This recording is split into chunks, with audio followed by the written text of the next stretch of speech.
이 아카데미에 다니는 학생이라면 누구나 대장장이 학과가 형편없다는 사실을 알고 있었다.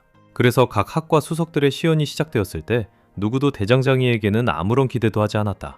가장 먼저 경기장에 들어선 것은 전투학과 학생이었고 그의 상대는 특수 C등급 전투 로봇이었다. 그리고 예상대로 그는 단 일격의 로봇을 박살내며 파편을 경기장 곳곳으로 날려버렸다. 모든 학생들이 즉시 그에게 박수를 보냈다. 다음으로 보조학과 학생이 자신의 갈가마기와 함께 나섰다. 그녀의 상대는 같은 C등급 로봇이었지만 강화장갑을 두른 모델이었다. 그러나 그녀의 갈가마기에게는 전혀 문제가 되지 않았다. 새는 하늘 높이 솟아올라 단 한 번의 신속한 강타로 장갑 로봇의 한가운데를 꿰뚫었다. 모든 학생들이 그녀를 진정한 천재라며 환호하기 시작했다. 모든 교수와 학생들은 대장장이 학과 대표가 앞선 두 학생에 비해 단순히 망신만 당할 것이라 확신했다. 하지만 우리의 주인공 이세훈이 경기장에 들어서자 상황은 전혀 다른 방향으로 흘러갔다. 주최 측은 그가 앞선 학생들과는 수준이 같지 않다고 판단하여 D등급 로봇을 양보로 제시했다. 하지만 그는 즉시 B등급 장갑 로봇으로 바꿔달라고 말했다. 모두가 그의 선택에 충격을 받았지만 어쨌든 그를 위해 로봇을 준비했다. 이어서 이세훈은 자신이 직접 제작한 장비, 검집 속의 검에 만화를 충전하기 시작했다. 그의 장비 품질을 본 순간 모두는 완전히 할 말을 잃었다. 한편 이세훈은 검에 충전을 마쳤고 오색 불꽃의 위력은 그야말로 경이로웠다.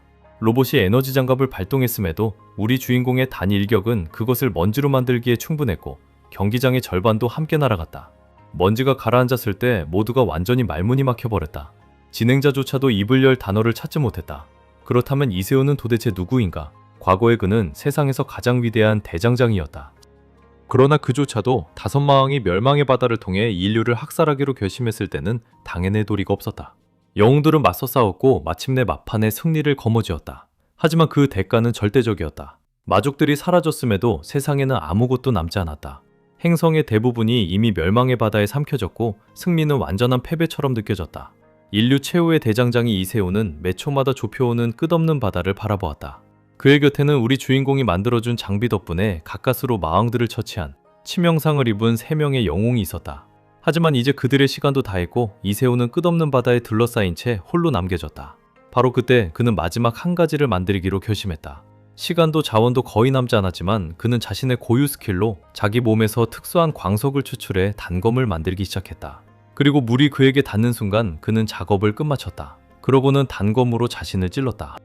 바다가 그를 집어삼키는 순간 숨겨진 스킬 근원 회귀가 발동했다. 그리고 모든 것이 완전한 어둠 속으로 사라졌다. 갑작스러운 빛이 그의 눈을 때렸고 그는 자신이 정말 살아있는 건지 의아해했다. 한 목소리가 지원자 이씨라고 그를 불렀는데 그것은 그가 31년 동안 듣지 못했던 이름이었다. 입학시험 장면을 둘러보며 그는 자신의 인생이 주마등처럼 스쳐 지나가는 것은 아닌가 의문을 품었다. 하지만 그는 자신이 마지막으로 만든 무기를 떠올렸다. 그 발현은 근원 회귀라 불렸고 지금 그에게 발동된 것이다. 이 모든 일은 그가 자신의 본드 광석으로 만든 무기 때문에 벌어진 것이었다.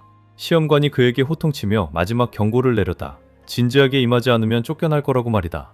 이세훈이 무기를 집어들자 그의 마음은 과거의 후회들로 흘러갔다. 그는 더 일찍 시작했더라면 어땠을지, 이번에는 정말 미래를 바꿀 수 있을지 곱씹었다.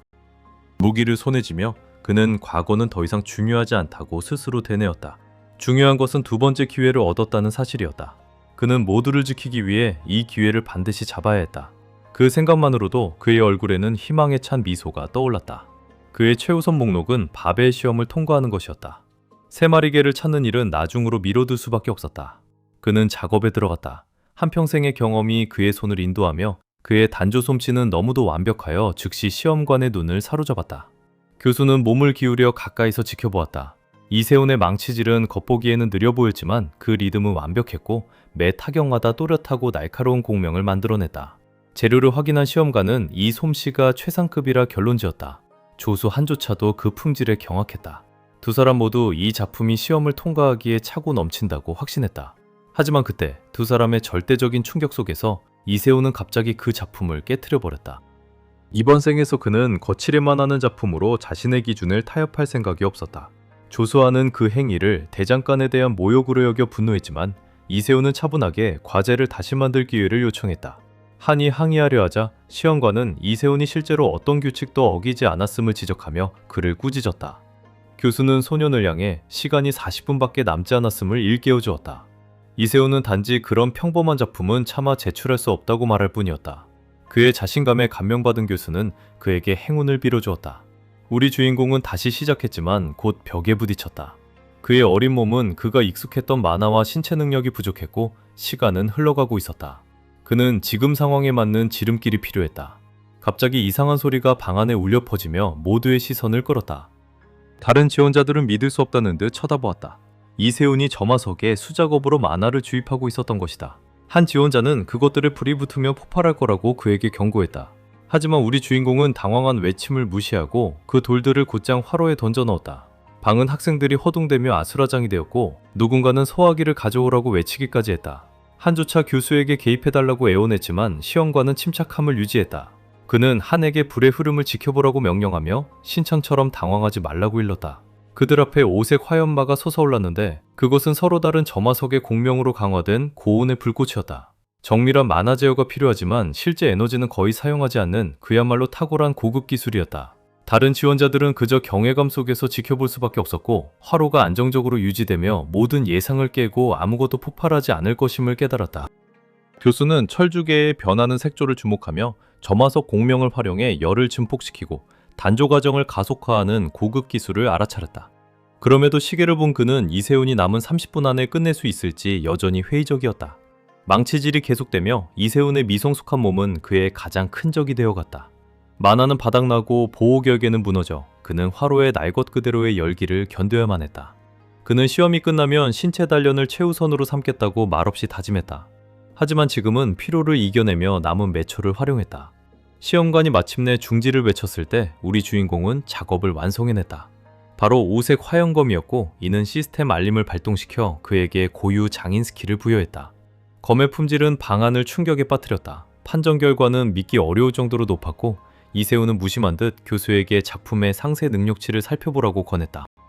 조수아는 그의 솜씨에 너무도 압도된 나머지 잠시 교수의 공식 발표를 기다리는 것조차 잊고 그 자리에서 합격을 선언해버렸다. 시험이 끝난 후 이세훈은 김인철 교수의 사무실에 자리하고 있었다. 자신의 작품에 만족하느냐는 질문에 이세훈은 정중한 긍정의 답을 했지만 교수는 그의 눈에서 가시지 않은 불만족을 감지했다.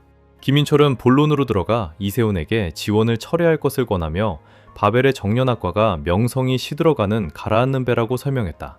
이세훈은 학과가 결국 무너지고 벌칸 아카데미가 선두에 서게 되는 미래를 이미 잘 알고 있었다. 그러나 교수가 그를 벌칸 쪽으로 인도하려 하자 이세훈은 그를 멈춰 세웠다. 그는 교수의 전망안을 단호히 정정하며 벌칸은 최고 학원이 되지 못할 것이며 바벨이야말로 자신의 입학을 통해 변모시킬 곳이라고 말했다. 이세훈의 대담한 주장을 들은 교수는 우선 학과 수석이 되어야 할 것이라고 그에게 일깨워주었다. 우리 주인공은 눈 하나 깜빡하지 않았다. 그는 학생 수준에서조차 자신이 차원이 다르다고 완전히 자신하고 있었다. 그럼에도 바벨에서 신입생 수석 자리를 차지하는 것은 결코 만만한 일이 아니었다. 이세훈은 사정을 잘 알고 있었다. 아카데미는 학과 상위 두 학생 사이의 고난도 공식 시험을 통해 수석을 가리며 오직 한 명만이 그 칭호를 거머쥐고 나갈 수 있었다. 바벨 아카데미는 세 개의 학과로 나뉜 거대한 미궁이었다. 전투의 아가르쿠프, 보조의 우르, 그리고 기술의 보르시파였다. 각 학과 안에는 수십 개의 전공이 엉킨 뿌리처럼 뒤얽혀 있었다. 그 혼돈 속에서 수석이 되려면 학생은 그 무수한 전공 전체를 통틀어 모두를 능가하며 자신이 절대 최고임을 증명해야만 했다. 교수는 분명 감명을 받았지만 여전히 그의 재능을 가진 대장장이는 그곳에 어울린다며 그를 벌칸 아카데미 쪽으로 살짝 떠밀어 보려 했다. 이세훈은 그 의도를 알아챘지만 자신의 뜻을 굽히지 않으며 자신이 입학하는 순간 바벨이 최고의 학교가 될 것이라 단언했다. 교수는 이 녀석이 믿을 수 없을 정도로 거만하다고 생각했지만 사실 그런 태도가 싫지는 않았다. 그는 우리 주인공이 어떤 일을 해낼지 기대된다며 악수를 청했다. 두 사람의 손이 맞닿는 순간 이세훈의 본드 스킬이 발동하여 교수와 1단계의 본드를 형성했다. 그는 한순간도 낭비하지 않고 즉시 추출을 시도해 불을 품은 철의 본드 스톤을 손에 넣었다. 그것은 안에 불꽃을 저장하기에 완벽한 나무 같은 기묘한 질감을 지닌 고급 금속이었다. 자신의 아파트로 돌아온 이세훈은 교수에게서 추출한 금속을 살펴보았다. 품질은 단단했지만 크기는 분명 부족했다. 본드 추출은 까다로운 일이었다. 그것은 본질적으로 대상과의 유대 강도에 따라 존재하지 않는 광석을 허공에서 끌어내는 기술이었다. 지금 그의 본드 단계는 그 금속을 활용하기에 간신히 충분한 정도였고 다른 신입생들과 비교해도 그의 현재 시스템 능력치는 꽤나 비참했다. 그는 한숨을 내쉬었지만 솔직히 불평하지는 않았다. 과거로 돌아온 대가로 비참한 능력치를 갖는 것은 언제든 받아들일 수 있는 거래였다. 그는 욕심을 부리지 말자고 자신에게 일렀다. 판데모니움을 결국 박살낼 시간은 충분했다. 그 조직은 단순히 인류를 짓밟은 것이 아니었다. 그들은 모두를 쓸어버린 6마신의 소환을 획책한 흑막이었다. 그들을 막으려면 수단을 가릴 여유가 없었다. 또한 미래 사건에 대해 혼동하는 위험도 감수할 수 없으니 그의 우선 과제는 기업과 관련된 무장이나 스킬을 얻는 것이었다. 바벨 입학이라는 첫 목표를 달성한 지금 계획의 2번째 단계에 집중할 때였다. 바로 그때 한 알림이 그의 눈에 들어왔다. 그의 본드 단계가 상승하여 새로운 스킬 본드 각인이 해금된 것이다. 일주일 후 이세훈의 바벨 아카데미 첫 등교일이었다. 그곳은 너무나 거대하고 웅장하여 그는 마침내 정년실을 찾기 전까지 거의 헤매며 빙빙 돌 뻔했다. 교실에 들어서자마자 그는 곧장 보르시파 부학과장 미하엘 바르무트의 호된 훈계와 마주했다. 미하엘은 그의 지각과 이른바 느슨한 태도를 두고 그를 몰아세웠다. 김 교수가 끼어들어 그를 변호하려 하며 추가 시험 시작까지 아직 10분이나 남았음을 지적했지만 미하엘은 받아들이지 않았다. 그는 이세훈의 분위기를 계속해서 물고 늘어졌다. 오가는 공방을 지켜보며 이세훈은 비로소 김 교수가 자신에게 이곳을 멀리하라고 했던 이유를 깨달았다. 단순히 학과의 능력치가 떨어지고 있어서가 아니라 그들이 윗선과도 분명히 대립하고 있었기 때문이었다. 우리 주인공을 정장케 굴며 근처의 다른 학생에게 인사를 건네려 했지만 완전히 무시당하고 말았다. 말하자면 어색하기 짝이 없는 순간이었다. 바로 그때 한 여인이 앞으로 나서며 모두가 마침내 도착했는지 물었다. 부학과장이 그녀를 학과장님이라 부르는 순간 이세훈의 눈이 휘둥그레졌다. 그는 그녀를 단번에 알아보았다. 바로 바벨 보르시파 학과의 학과장 본인 류은하였다. 이세훈은 그녀 같은 거물이 어째서 이런 자리에 있는지 의아해할 수밖에 없었다. 그의 전생에서 이 여인은 그의 가게의 단골 고객이었다. 그녀는 독특하고 무시무시한 스킬을 지닌 S등급의 강자였다. 그녀는 무장을 포식하여 더욱 강해질 수 있었다. 그는 그녀의 마지막 순간을 직접 지켜봤는데 거기서 그녀는 자신의 유일한 큰 후회가 그의 최고급 장비를 먹어보지 못한 것이라고 고백했었다. 김 교수의 목소리가 그를 현실로 끌어당겼다. 이제 추가 시험 시간이었다. 규칙은 단순했지만 가혹했다. 그들에게는 앞선 시험의 검과 완벽히 짝을 이루는 무장을 만들 90분이 주어졌다. 함정은 그것을 단조하기 위해 연금술 대장간을 사용해야 한다는 점이었다. 거대한 광석 더미가 그들이 선택할 수 있도록 펼쳐졌고 학과장과 부학과장이 심사위원으로 나서면서 압박은 극에 달했다. 신호가 떨어지자 이세훈은 자신의 앞치마를 묶었다. 그는 연금술 대장간에 집중하며 원소 에너지가 폭주하지 않도록 순수 만화로 완벽한 공명을 만들어내야 함을 알고 있었다. 조롱하는 목소리가 그의 집중을 깨뜨렸다. 재료를 노려본다고 마법처럼 만화가 늘어날 것 같냐고 묻는 소리였다. 이세훈이 그 말이 자신을 향한 것이냐고 묻자 거만한 금발 학생 한스 바르무트는 그저 비웃으며 자기 외에 여기 있는 사람은 이세훈뿐이라고 쏘아붙였다. 김 교수가 끼어들어 한스에게 입 다물고 집중하라고 일렀지만 이미 피해는 입은 뒤였다. 한스는 부학과장의 아들이었고 그가 가문의 위세를 등에 업고 우쭐대고 있다는 것은 명백했다. 그는 이세훈의 낮은 만화 수준을 깔보았고 연금술 정년으로 명성이 자자한 자신의 바르무트 가문 수련이 자신에게 압도적인 우위를 준다고 확신하고 있었다. 한스는 이미 2학년 수석과 견줄 만한 만화 수준을 보유하고 있었다. 그는 라자라이트와 한우목을 집어들었는데 둘 다 고만화 수속성 광석으로 마치 이미 승리한 듯한 표정이었다. 류 학과장이 한스가 수속성 광석을 고르는 모습을 지켜보았고 김 교수는 수속성을 단조하는 일은 불에 극도로 민감하여 다루기가 악몽 같다고 언급했다. 미하엘 보학과장은 코웃음을 치며 그런 구시구려는 현대 연금술에는 통하지 않는다고 주장했다. 김 교수는 연금술이 전통적인 공간에 얽매이지 않을지는 몰라도 시전자에 따라 시간은 여전히 거대한 변수라고 투덜거렸다. 미하엘은 그저 말을 끊으며 자기 아들은 어떤 광석이든 합성하는데 30분이면 충분하다고 자랑했다. 김 교수는 한스가 정말 그 정도로 빠르다는 것을 깨닫고는 충격에 빠졌다. 그의 공명 속도는 평범한 신입생을 한참 뛰어넘는 수준이었다. 이번 시험이 처음부터 연금술 연구실에서 자란 한스 같은 인물에게 유리하게 짜여 있었음이 분명했다. 김 교수는 두 학과장의 노골적인 편애를 속으로 욕했다. 한편 류 학과장의 눈이 휘둥그레지며 이세훈 쪽을 바라보았다. 그는 수속성 광석에 손도 대지 않았다. 대신 그는 한스의 선택과 정반대인 수화석과 시몽불석을 집어들었다. 그 돌들을 본 미하엘은 그 녀석이 분명 분수에 넘치는 자존심을 가졌다고 조롱조로 평했다. 한스조차도 빤히 쳐다보며 이세훈이 단지 청개구리 행세를 하려고 그런 상반된 광석을 고른 것은 아닌가 의아해했다. 금발의 시선에서 보자면 그 선택은 그저 어리석은 짓에 다름없었다. 이세훈의 보잘것없는 만화 용량으로는 시몽불석을 도저히 제어할 방법이 없기 때문이었다.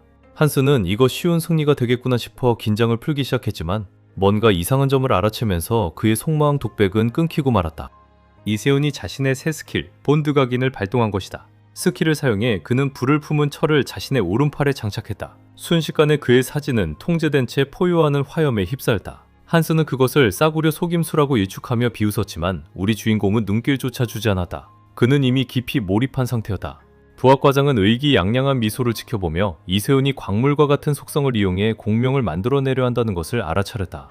그가 보기에는 신참의 실수였다. 순수 만화로 원소 광물에 공명하는 것은 보통 원소 에너지를 폭주시키는 결과를 낳고 이는 끔찍한 사고로 이어지는 지름길이었다. 그는 폭발을 기다리며 의자에 등을 기대고 있었지만 그 재앙은 끝내 오지 않았다. 오히려 이세훈의 화력은 믿기 어려운 수준으로 치솟아 지켜보는 이들의 눈을 멀게 할 지경이었다. 완벽한 동작의 빠른 흐름 속에서 그는 합성을 마치고 무장을 완성했으니 자신의 검에 완벽히 맞춰 설계된 화염 축적 검집이었다. 아이템 설명이 떠오르는 동안 방아는 죽음 같은 정적에 빠졌다.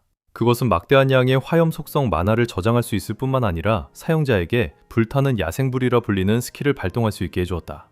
한스는 여전히 단조 중이었지만 식은땀을 뻘뻘 흘리고 있었다. 그는 어떻게 우리 주인공이 그런 불안정한 합성을 단 한 번의 차질도 없이 끝낼 수 있었는지 도무지 이해할 수가 없었다. 그는 자신의 분석을 의심하기 시작했고 바로 거기서 일이 꼬이기 시작했다. 3만암과 5만암 속에서 한스는 자신의 모노스톤에 원소 에너지를 주입하는 타이밍을 그르치고 말았다. 그의 아버지가 실수를 알아차리고 경고를 외쳤지만 이미 너무 늦었다. 다음 순간 거대한 폭발이 연구실 전체를 뒤흔들었다. 오후 무렵 정연실은 연기와 긴장이 뒤엉킨 난장판이 되어 있었다. 영원한 뱀 같은 부학과장은 즉시 상황을 자기 아들에게 유리하게 돌리려 했다. 그는 한스의 부상을 편리한 핑계로 삼아 최종 결정을 추후로 미루고자 이번 시합을 무승부로 선언했다. 김 교수는 이를 받아들이지 않았다. 그는 이번 사고가 전적으로 한스 본인의 부주의 때문이었음을 지적했다. 미하엘은 곧장 받아쳐서 김 교수가 학생들의 안위보다 시험 점수에 더 신경 쓴다고 비난했다. 하지만 미하엘은 여기서 더러운 수작을 멈출 생각이 없었다. 그는 이세훈의 성과를 트집 잡기 시작했고 5분 안에 완전 공명과 상위 등급 만화 출력을 달성하는 건 신입생에게는 불가능하다고 주장했다. 신입생이 그런 식으로 해낸다는 건 인간적으로 있을 수 없는 일이라고 했다. 이세훈은 그저 그들을 지켜보면서 자기가 실제로 사용한 기법을 떠올렸다. 앞으로 수년간 발견되지도 않을 그런 기술이었다. 그는 일반적인 정연이 불가능할 때 무구를 제작하기 위해 설계된 방법을 사용했다. 그의 관점에서 연금술이란 광석을 죽여서 재구성하는 게 아니라 광물의 핵을 찾아내고 광석의 생명이 펼쳐지도록 하는 것이었다.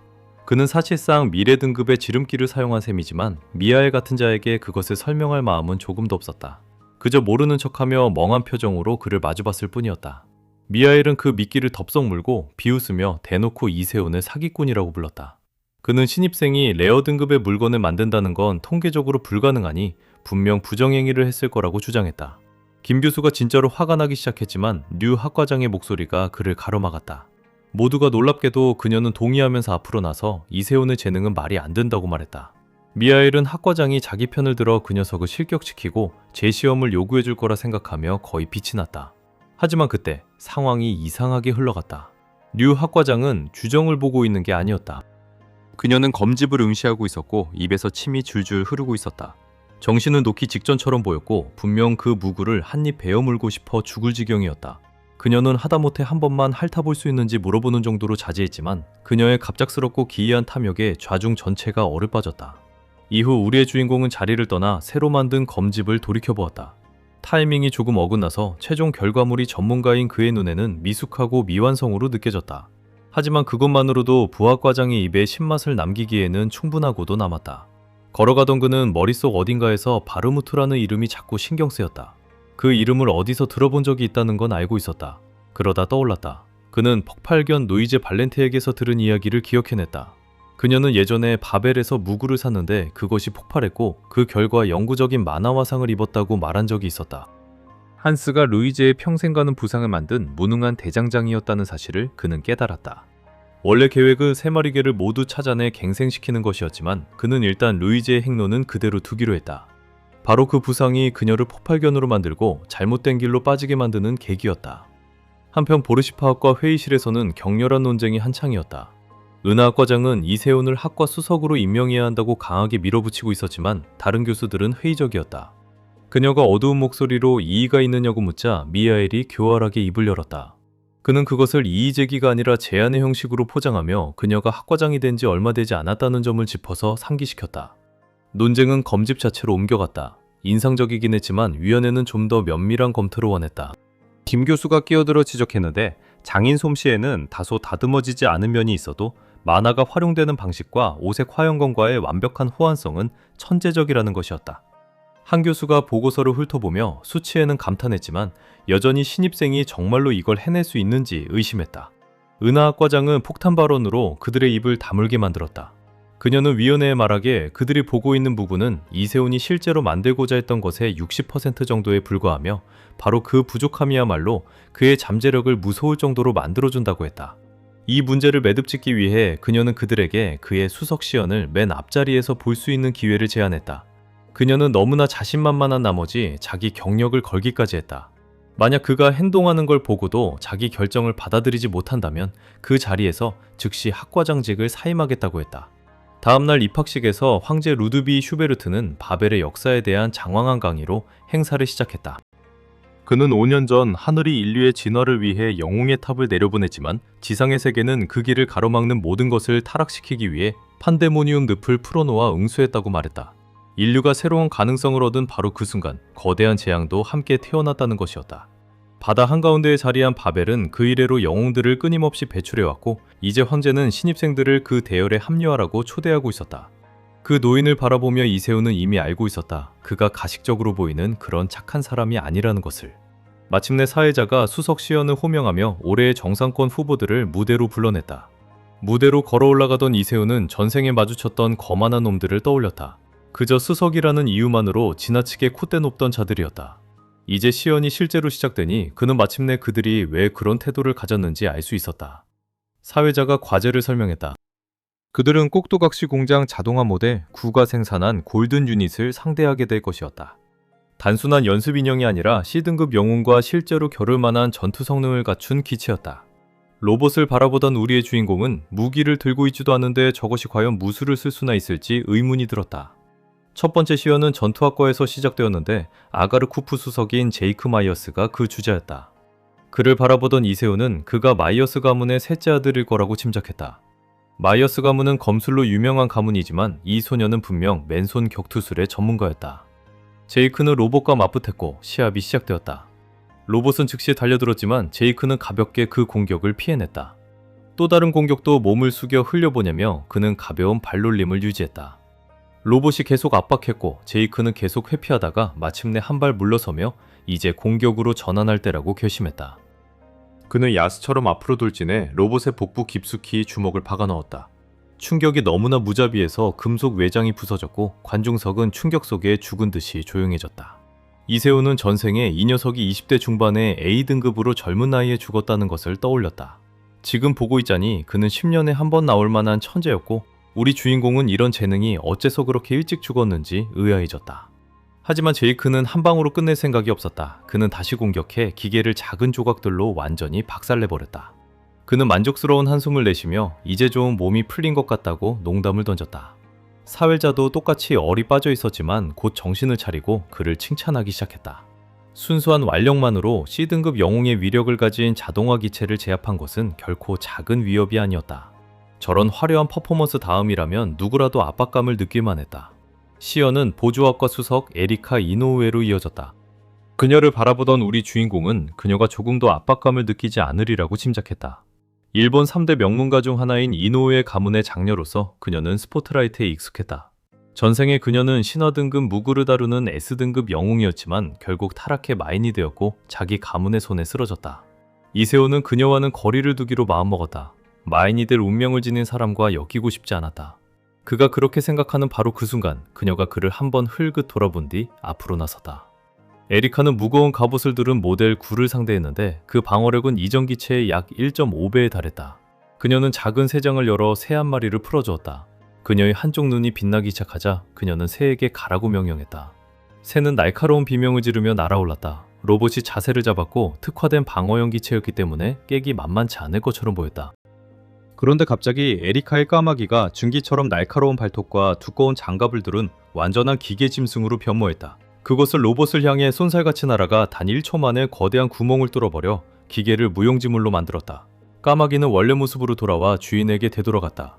사회자는 그녀가 C등급 방어용 로봇을 단 한 방에 제압했다고 떠들었고 관중은 열광했다. 이제 압박감은 어마어마했다. 이세훈이 그저 무기를 자랑하고 끝낸다면 야유를 받으며 무대에서 쫓겨날 게 뻔했다. 사회자가 그의 이름을 부르자 그가 앞으로 나섰다. 한편 시연 감독관 역할을 맡은 루드비이는 새 학과 수석들의 기준이 놀라울 정도로 높아졌다고 평했다. 정년학과에서 수석이 나온 것 자체가 오랜만이었기에 그는 이세훈이 받는 압박감이 어마어마할 것이라고 짐작했다. 두 번째 감독관인 류은하는 그저 모든 걸 안다는 듯한 눈빛으로 지켜볼 뿐이었다. 관중은 이미 전투학과와 보조학과의 화려한 퍼포먼스 덕분에 한껏 달아올라 있었다. 우리 주인공이 앞으로 나서 검을 뽑자 군중 사이로 술렁임이 번져나갔다. 신입생이 네어 등급의 무구를 들고 있다는 것에 모두가 놀랐지만 대장장이가 정말로 앞선 두 천재의 강도를 따라갈 수 있을지는 회의적이었다. 학생들의 의심을 들으며 미하엘은 관중석에 앉아 씩 웃었다. 그는 학과장 자리를 노리고 있었고 이세훈이 여기서 망한다면 그 자리를 차지할 절호의 빌미가 될 것이었다. 무대 위에서 사회자는 D등급 영웅의 전투력을 가진 모델 10을 우리 주인공이 상대하게 될 거라고 선언했다. 이세훈은 즉시 그의 말을 가로막고 모델 8을 가져오고 거기에 완전 부장 갑옷을 채워달라고 단호하게 요구했다. 사회자는 굳어버렸다. 모델 8은 경우에 따라 B등급 영웅의 공격까지 견뎌낼 수 있는 기체인데 거기에 갑옷까지 채우라니? 사회자는 그렇게 짧은 시간 안에 그런 모델을 준비할 수는 없다고 변명하면서 속으로는 이 녀석이 시연 자체를 망치려는 게 아닌가 의심했다. 하지만 그때 김 교수가 갑자기 나타나 우리 주인공이 요청한 바로 그 모델을 이미 완전 무장한 채로 끌고 왔다. 달리 선택의 여지가 없어진 사회자는 시합 시작을 알렸다. 김 교수는 그에게 마음껏 해보라고 말했고 그의 학생은 그 기대에 부응할 작정이었다. 그가 검을 뽑자 칼날에서 5색깔의 불꽃이 솟구쳤다. 제이크는 그 광경에 흥분해 바라봤고 질투에 찬 한스는 이세훈이 그저 허세를 부리는 거라고 비웃었다. 한스가 보기에는 이세훈이 저런 검을 통제할 만큼의 만화를 가졌을 리가 없었다. 사실 그 어려움에 대해서는 한스가 완전히 틀린 건 아니었다. 오색 화형검 내부의 불꽃은 본디 서로 충돌하기 때문에 막대한 양의 만화로 제어하지 않으면 폭발해서 사용자의 팔을 통째로 가져가 버린다. 하지만 우리 주인공은 순수한 만화로 그것을 다루는 게 아니었다. 그는 화형 축적 검집을 사용해 불꽃을 내부에 저장하고 자신의 화염장인 스킬로 심홍불을 그 안에 주입하고 있었다. 저장이 완료되자 그는 압축된 만화를 폭발시키는 스킬 야생불을 발동할 준비를 했다. 그는 로봇을 가격하며 5색의 마귀들을 한꺼번에 폭발시켰다. 폭발은 거대해서 경기장 전체를 짙은 연기로 뒤덮었다. 연기가 거치자 이세훈은 극적인 표정으로 자기가 너무 과했나 하고 의아해했다. 그의 일격이 남긴 거대한 파괴 자국이 경기장 바닥을 가로질러 뻗어 있었다. 사회자는 충격에서 가까스로 벗어나자마자 즉시 시설 보수팀을 중앙 강당으로 보내달라고 외쳤다. 그렇게 폭발적인 마무리와 함께 시연에 대한 중간평가가 공식적으로 시작되었다. 시연이 끝난 후 우리 주인공은 곧장 학과장실로 호출되었다. 류 누나는 조금 늦게 들어왔는데 그가 경기장에 만들어 놓은 그 엄청난 난장판을 정리하느라 발이 묶여 있었다며 지각에 대해 사과했다. 이세훈은 긴장한 채 자기도 사과를 건네며 자기 힘을 좀 더 조절했어야 했다고 인정했다. 그는 한 소리 듣거나 혼이 날 거라고 예상하며 앉아 있었지만 그녀는 그것 때문에 부른 게 아니라고 빠르게 설명했다. 하지만 본론에 들어가기도 전에 그녀의 배에서 크고 어색한 꼬르륵 소리가 울려 그녀는 꽤나 민망해했다. 그래도 그 붉은 머리는 오래 빙빙 돌리지 않았다. 그녀는 그의 눈을 똑바로 바라보며 그의 검과 검집을 시장가의 10배에 사겠다고 제안했다. 이세훈은 너무 놀라 그 제안을 다 처리하지도 못하고 있었는데 바로 그 순간 알림이 울렸다. 그녀와의 본드가 공식적으로 형성된 것이었다. 우리 주인공은 본드가 이렇게 일찍 형성된 것을 보고 적잖이 놀랐다. 전생에는 연결을 맺기 위해 그녀에게 자기 무구들을 여러 차례 먹여야 했다. 겉으로는 감사를 표했지만 속으로는 이미 상황을 이용할 계획을 세우고 있었다. 그는 즉시 그녀에게 본드 추출을 사용해 탐욕의 철 일부를 얻어내는 데 성공했다. 그것은 철을 먹어치워 열을 발생시키는 최상급 고등급 금속으로 충분히 먹이면 광물의 피까지도 만들어낼 수 있는 물건이었다. 우리 주인공이 마침내 금속을 얻자 그녀는 다시 한번 자기에게 장비를 팔 거냐고 물었다. 그는 단칼에 거절했다. 바로 그때 김 교수가 문을 열고 들어와 이세훈을 잠시 빌려가겠다고 했고 학과장은 여전히 꼬르륵 소리를 내는 배와 함께 그 자리에 남겨졌다. 김 교수는 그를 바벨 아카데미의 심장부 마르두쿠 저택이라 불리는 오래된 본관으로 데려갔다. 그곳에서 그들은 아카데미의 수장을 만나기로 되어 있었다. 가는 길에 김 교수는 이세훈에게 행동을 조심하라고 경고했다. 수장은 강당에서 벌어진 난리를 그냥 넘긴 게 아니다. 그는 그들 누구와도 비교할 수 없는 수준의 인물이다. 이세훈은 교수에게 자기가 알아서 하겠다고 안심시키고 안으로 들어갔다. 아카데미의 수장은 다름 아닌 루드비이였다. 전생에 그는 멸절의 하늘에서 마신을 상대로 싸워 절멸시켰던 영웅이었다. 루드비이는 이세훈의 무구가 흥미롭다는 말로 대화를 시작했다. 그는 약간의 아쉬움이 있지만 큰 기대를 걸고 있다고 언급했다. 아쉬움이라는 말을 들은 이세훈은 자기 작품을 도로 용광로에 처박아 버리고 싶어졌다. 어쨌든 루드비이는 그의 노고에 대한 보상으로 두 가지 중에 선택할 기회를 제안했다. 한참 고민한 끝에 그는 만화와 기억 용량을 늘려줄 무언가를 달라고 청했다. 루드비이가 손을 가볍게 흔들자 두 개의 물건이 이세훈의 손에 떨어졌다. 하나는 닿는 모든 것에서 만화를 흡수하는 먹돌이었다. 다른 하나는 꿈과 같은 만화를 이용해 꿈에 연결되는 꿈의 상아였다. 이세훈은 어안이 벙벙해졌다. 먹돌도 희귀하지만 꿈의 상아는 거의 구할 수 없는 물건이었다. 다루기는 까다롭겠지만 그는 이미 그것들을 어떻게 쓸지 훌륭한 구상을 가지고 있었다. 보상이 마음에 드냐는 질문에 이세훈은 완벽하다고 대답했다. 그가 자리를 떠나자마자 열쇠구멍 너머에서 한 목소리가 들려 단 한 명에게 보상을 2개나 준 게 무슨 생각이냐고 루드비이에게 물었다. 루드비이는 태연하게 이세훈에게 그것들을 다룰 능력이 있기 때문이라고 답했다. 숨어있던 목소리는 루드비이가 그 소년에게서 자기 자신을 보는 모양이라고 말했고 루드비이도 동의하며 이세훈에게는 그럴 만한 깊이가 있다고 짚었다. 그 목소리는 은근히 그 깊이가 얼마나 깊은지 자기로서는 도무지 가늠이 안 된다고 답했다.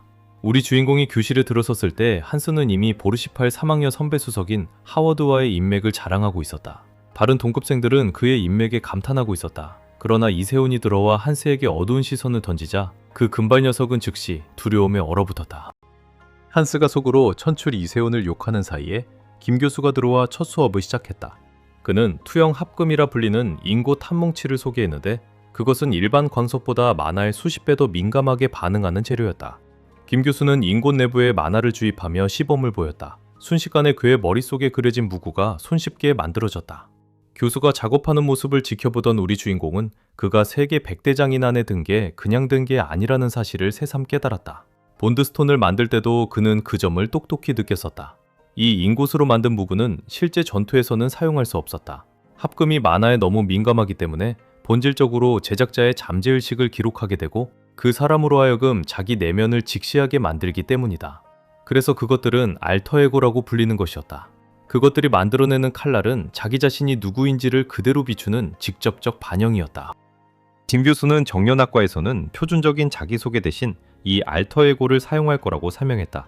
그것들은 일주일간 뒤편 건물에 전시될 예정이며 그는 모두에게 행운을 빌었다. 이세훈은 이 합금들의 가격을 알아챘는데 하나에 1,000만 원이 넘었다. 그저 간단한 자기소개 하나에도 바벨이 얼마나 거창함을 추구하는지 단적으로 보여주는 셈이었다. 한스가 먼저 시도해봤지만 자기 검 하나조차 제대로 통제하지 못했다. 반면 우리 주인공은 주위를 둘러보며 왜 여기 있는 그 누구도 진짜 재능이 보이지 않는 건지 의아해했다. 그러던 차에 그의 이름이 호명되었다. 인곳을 응시하던 이세훈은 더 이상 자제할 이유가 없다고 결심했다. 어차피 자기는 이미 학과 수석이니 마음껏 해도 되지 않겠나 싶었다. 그는 만화를 흘려보냈지만 한순간 늦게 자기가 좀 과했을지도 모른다는 것을 깨달았다. 다음 순간 폭발이 창문을 산산조각냈다. 전시회 의식에는 어마어마한 인파가 몰려들었는데 특히 정년학과 최고 학생의 알터에고를 보기 위해서였다. 모두가 충격을 받은 것은 그것이 단 한 자루의 검이 아니었다는 점이었다. 이세훈의 인곳이 주변의 투영합금 19개를 우연히 흡수해 여러 자루의 무기가 늘어선 진열이 만들어졌고 학과 측은 그것을 만들어진 그대로 전시하기로 결정했다. 그들은 이 거대한 진열이 이세훈의 광대한 적성을 보여주는 표상이라고 주장했다. 학생들은 당연하게도 긴장했고 저런 짓을 해내려면 그가 어지간히 자신만만한 게 분명하다고 생각했다. 일부는 정년학과에서 수석이 나온 것 자체가 오랜만이라 학교 측이 그를 천재로 띄워주려는 것뿐이라고 수군거렸다. 하지만 다른 두 수석은 그것을 다르게 보았다. 그들은 저 산더미 같은 투영합금조차 이세훈의 진정한 잠재력을 온전히 드러내기에는 부족했을 거라고 의심했다. 한편 작업장으로 돌아온 우리 주인공은 0.02초의 오차도 허용하지 않는 정밀함으로 정년에 임하고 있었다. 조수아는 그를 지켜보며 어쩐지 자기 존재가 무용지물처럼 느껴졌다. 이런 사람에게 가르칠 게 더 뭐가 남았단 말인가? 지도를 건너뛰기로 마음먹은 한은 실제로 시범이 필요한 다른 학생들을 찾아 자리를 옮겼다. 수업이 끝나자 우리 주인공은 자기가 만든 검들을 응시하며 다시 망치를 들어 그것들을 내리치려 했다. 한의 목소리가 끼어들어 정말로 그것들을 부숴버릴 작정이냐고 물었다. 그는 그것들을 보존해두자고 제안했는데 이번 주에 정년 결과물로 완성품을 납품해야 후보생들이 예산을 확보할 수 있기 때문이었다. 바벨의 지원 시스템은 기본적으로 외부에 판매된 무기들의 실적을 바탕으로 운영된다. 한은 이세훈의 분명한 불만이 무엇 때문인지 물으며 혹시 만화 때문이냐고 했다. 그는 사실 자기 몸이 문제라고 인정했다. 문제는 자기가 먹돌 수련을 시작해야 하는데 지금 자기 체력으로는 그 일을 감당하기에 부족하다는 점이었다. 바로 그때 한이 해결책을 제시했다. 순수한 신체 단련에만 의존하지 말고 버프 스킬을 활용해보는 건 어떻겠느냐고. 그 깨달음이 이세훈에게 강하게 와닿았다. 전생에 그는 그 방법에는 관심조차 두지 않았다. 하지만 이제는 몸이 아직 그것을 스스로 해낼 만큼 단단해지지 않은 상태에서 먹도를 정연할 수 있는 유일한 기회로 보였다. 우리 주인공은 그 조언에 대해 한에게 감사를 표했다. 한이 그 고마움을 손살에 치며 넘기려 하자 이세훈은 자기 나름의 조언으로 답례했다. 만화는 70%만 사용하라는 것이었다. 한이 정년 중에 자기 만화 전부를 다 태워버린다는 점을 짚으면서 한 점에만 집중하는 방향을 권했다. 이세훈은 그렇게 자리를 떴고 신입생 하나가 어떻게 자기에게 만화 관리에 대한 명강의를 해줬는지 도무지 이해가 안 가는 한을 뒤에 남겨두었다. 바벨은 자율학습을 장려하는 독특한 곳이다. 학생들은 자기 전공 필수만 이수하면 어떤 학과의 수업이든 들을 수 있고 한 학기에 수십 개의 강좌를 겹쳐 듣는 것도 자유롭다. 단점은 책임이다. 성적 유지에 3번 실패하면 곧바로 퇴학이었다. 이 자유를 활용해 세훈은 우루역으로 향하는 열차에 올라타 주술학과로 향했다. 열차에서 내리자마자 그는 에리카와 그녀의 호위들과 마주쳤다. 호위 하나가 길을 막고 있으니 비키! 라며 짜증스럽게 말했다. 세훈은 눈 하나 꿈쩍하지 않고 비켜야 할 사람은 너! 라고 음험하게 받아쳤다. 에리카가 어디로 가는 길이냐고 묻자 그는 보조술사를 구할 수 있을지 보러 주술학과를 둘러볼 생각이라 말했다. 호위들의 짜증에도 아랑곳 없이 에리카는 참석할 모임이 있는데도 직접 그를 안내해주겠다고 제안했다. 참모들의 항의에도 그녀는 우리 주인공과 나란히 걸으며 어떤 보조술사를 원하는지 물었다. 그는 정년 작업을 방해하지 않으면서 신체 능력을 강화해줄 버프 기술을 배우고 싶다고 설명했다.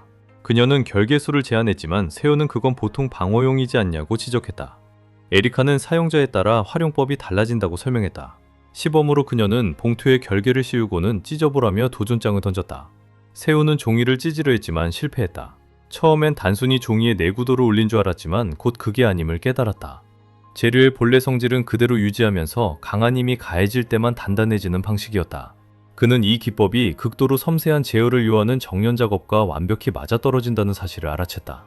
에리카는 이렇게 복잡한 공식은 교수의 도움을 받아야 한다고 권했지만 봉투를 자세히 들여다보는 세훈에게는 그 공식이 묘하게 익숙하게 느껴졌다.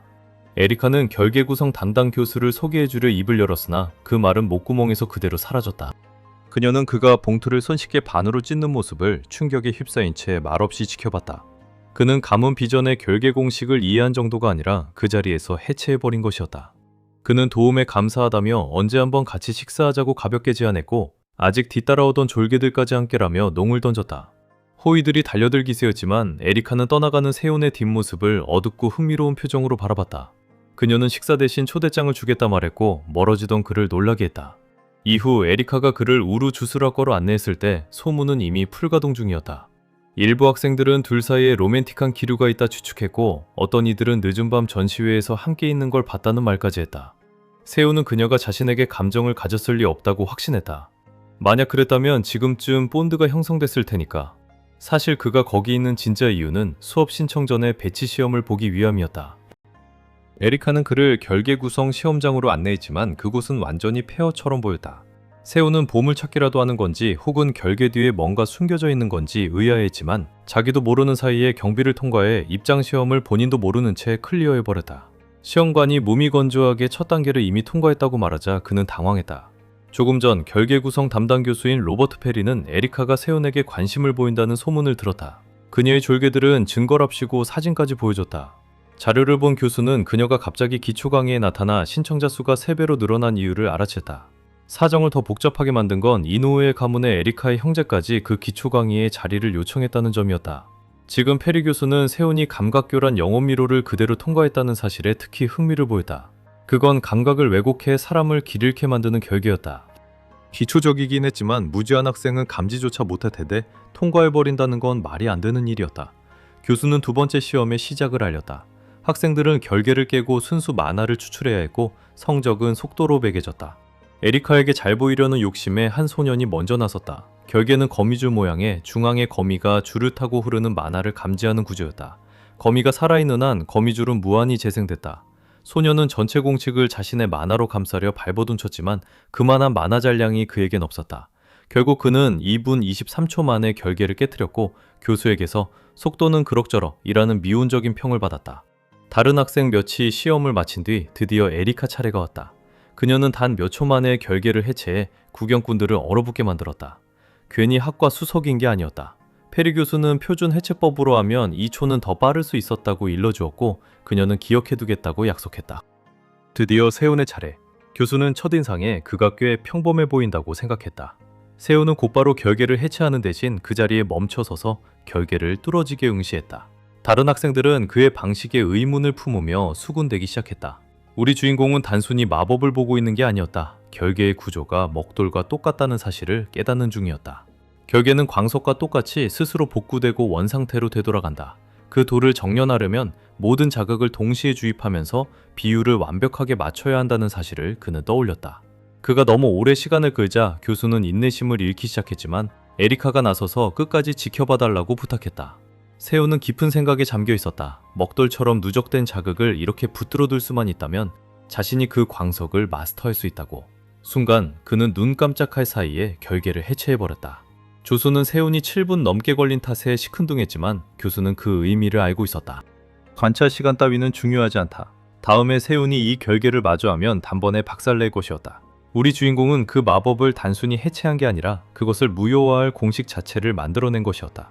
교수는 휘청거리며 세훈이 주술과 정연을 결합하기 시작하면 도대체 어떤 전설적인 작품을 만들어낼지 상상조차 못했다. 우리 주인공은 영웅 등급 재료의 중급 정연을 시행하겠다고 신청한 상태였다. 이 때문에 행정실은 안전규정 비조에 따라 실습을 감독해야 하는 여러 교수들에게 이메일을 보냈다. 직원들은 세훈이 과연 몇 명이나 받을 수 있을지 궁금해했지만 그를 감독하겠다는 교수들의 신청이 쇄도하는 광경에 충격을 받았다. 반면 한스의 실습 감독에는 단 한 명도 신청하지 않았다. 차석이 된 일이 그를 곤란하게 만든 모양이었다. 세훈은 감독자를 고르려 명단을 살피다 눈이 휘둥그레졌다. 류 학과장이 직접 그의 작업을 지켜보겠다고 신청한 것이다. 그래서 지금 그 붉은 머리 여인이 그곳에서 그의 솜씨를 지켜보는 중이었다. 세훈은 이번 무구만큼은 정말 제대로 만들어야겠다며 농담을 던졌다. 이제 드디어 먹돌 정연은 시작할 차례. 그는 1단계부터 착수했다. 재료를 다루는 방법은 여러 가지가 있었지만 그는 가장 복잡한 방식인 흑막 공정을 택했다. 그는 칠흑 같은 공간에 광석을 놓아 불순물을 지었고 만화가 닿자 불순물은 물처럼 퍼져나갔다. 이 방식은 광석 크기는 줄이지만 순도를 엄청나게 높였다. 사실상 재료를 통째로 재구성하는 작업이었다. 그는 140 비율을 사용하기로 했다. 그보다 더 줄이면 성능이 따라오지 못할 테니까. 이어서 2단계. 그는 심홍불에 만화를 흘려보내 가장 적합한 불꽃, 야생불만 걸러냈다. 이 특수한 불꽃에는 형성되는 순간의 온도를 그대로 유지하는 고유 특성이 있었다. 준비가 끝나자 그는 본격적인 단조에 들어갔다. 흐르는 야생불에 감싸인 망치로 광석을 내리치기 시작했다. 관건은 금속의 일그러짐이 불꽃의 성질과 완벽히 일치할 때까지 멈추지 않는 것이었다. 불을 다루는 그의 모습을 지켜보던 학과장은 그가 단순히 열에 면역인 것인지 아니면 그저 고통을 무시하고 있는 것인지 의아해했다. 그녀는 이만큼 성장하기 위해 그가 도대체 얼마나 자신을 깎아냈을지 문득 궁금해졌다. 리드미컬한 망치질 속에서 4시간이 순식간에 흘러갔다. 학과장도 살짝 졸음이 몰려올 즈음 마침내 광석의 성질이 한계에 도달했다. 광석이 불꽃을 흡수하기 시작했고 재료의 변형이 일어났다. 일그러짐이 마침내 안정되며 3단계까지 마무리됐다. 이제 세훈은 가공이 끝난 먹돌을 녹여 준비해둔 거푸집에 부었다. 이 공정에는 따로 주조나 단조가 필요 없었다. 거푸집의 어둠 속에서 재료의 성질이 저절로 변하기 때문이었다. 그의 작업을 지켜보던 학과장조차 그가 펼치는 기법들에 할 말을 잃었다. 그는 4단계로 넘어가 먹돌의 변화를 결계 해체 공식과 동기화시켰다. 그 찰나의 순간에 그는 만화 회로를 구축했다. 폭발음이 방을 흔들며 최종 결과물이 모습을 드러냈다. 바로 먹거미 팔찌였다. 재료의 잠재력을 아직 완전히 끌어내진 못했지만 그가 풀어낸 새로운 가능성만으로도 분명 16급이었다. 완성과 함께 그는 새로운 스킬 흑령사를 레벨업했다. 그는 팔찌의 스펙을 확인했다. 중급 품질의 레어 등급 아이템으로 착용자의 만화를 흡수하고 보유한 양에 따라 무게가 늘어났다. 무엇보다 폭발고리 스킬을 사용할 수 있게 해주었다. 대성공이었지만 완성된 작품을 본 붉은머리 학과장의 배에서 또 꼬르륵 소리가 났고 그녀는 민망해했다. 그녀는 공룡 현상에 감탄하며 가까이 들여다봤다. 세호는 아직 그렇게 강하진 않다고 인정하면서도 잘만 풀린다면 나중엔 세트 효과까지 노릴 수 있을 거라 말했다. 그는 그녀가 도와줬는데도 통째로 먹을 무구를 못 줘서 미안하다며 대신 팔찌를 만들고 남은 부산물을 꺼냈다. 그녀는 그것을 입가심으로 여기며 우적우적 씹어먹고는 바삭한 튀김 부스러기 맛이 난다고 평했다. 세호는 자기도 모르게 그녀의 입맛에 딱 맞는 것만 만드는 무의식적 습관이 있는 건 아닌가 생각하지 않을 수 없었다. 다만 그게 그들의 본드 레벨에 큰 도움이 되고 있으니 싫지는 않았다. 그녀는 진짜 배기가 바로 옆에 있는데 부스러기나 먹고 있는 건 아쉽다며 그의 검과 검집을 사겠다는 제안으로 다시 화제를 돌렸다. 세호는 아직 팔 생각이 없었다. 다가올 토벌 수업에 그것들이 필요했고 게다가 지금은 그녀를 적당히 굶겨둬야 한다는 사실도 잘 알고 있었다. 그는 나중에 그녀에게 딱 맞는 무구를 만들어주겠다고 약속했고 그녀는 잔뜩 기대하는 눈치였다. 작업이 끝나자 그녀는 정리는 직원들이 할 테니 그는 먼저 나가도 된다고 말했다. 하지만 결국 누적된 피로가 세훈을 덮쳐 그는 그 자리에 쓰러져 버렸다. 그녀는 진심으로 걱정했지만 그는 1시간의 정년 작업이 체력을 다 빼놨을 뿐이라며 대수롭지 않게 넘겼다. 그녀는 그를 기숙사까지 데려다 주겠다며 고소공포증은 없냐고 물었다. 없다는 그의 대답에 그녀는 그를 번쩍 안아들고 하늘 높이 도약했다. 방금 먹은 부산물이 그녀의 힘을 눈에 띄게 끌어올린 모양이었다. 하늘을 날아가는 동안 세훈은 전생과 비교해 얼마나 많은 것이 달라졌는지 곱씹었다. 한편 아카데미 다른 한쪽에서는 에리카가 여전히 그를 기다리며 어떻게 초대장을 전해야 할지 고민하고 있었다. 바벨 아카데미 커뮤니티 사이트는 이미 난리가 났다. 누군가가 에리카가 세훈을 기다리며 정년학과 앞에 3시간이나 서 있는 사진을 올린 탓이었다. 댓글창은 온갖 추측으로 아수라장이었다. 대부분은 그녀가 우리 주인공을 기다리고 있다는데 표를 던졌다. 세훈은 그 글을 보고는 정말 중요한 용건이라면 그녀가 조만간 다시 자신을 찾아낼 거라 짐작했다. 당장은 그에게 더 큰 골칫거리가 있었다. 도구 2의 수업을 맡고 있는 니카로스 교수가 그날 첫 수업부터 폭탄을 떨어뜨렸다. 그는 학생들에게 즉시 훈련장으로 이동하라고 했고 마지막에 도착한 사람은 트랙 20바퀴를 도는 벌을 받게 된다고 덧붙였다. 반 전체가 훈련장을 향해 내달리는 가운데 우리 주인공은 이게 원래 이론 수업이었던 거 아닌가 의아해했다. 안타깝게도 지금 능력 치료는 세훈이 가장 늦게 도착했고 20바퀴 페널티가 그에게 떨어졌다. 그가 달리는 모습을 지켜보던 교수는 이런 형편없는 체력으로 어떻게 중급 정년을 해냈는지 어리둥절해했다. 수업이 본격적으로 시작되자 교수는 도구 2의 수업이 원래 이론 강의였다는 세훈의 짐작이 맞다고 확인해줬다. 다만 최근 화영검 사냥꾼이 등장하면서 교수법을 바꿨다는 것이었다. 이 사냥꾼들은 영웅 등급 이상의 화염 속성검을 단조할 수 있는 배장장이를 표적으로 삼았기에 학생들이 신체적으로 대비하는 것은 생존과 직결된 문제였다.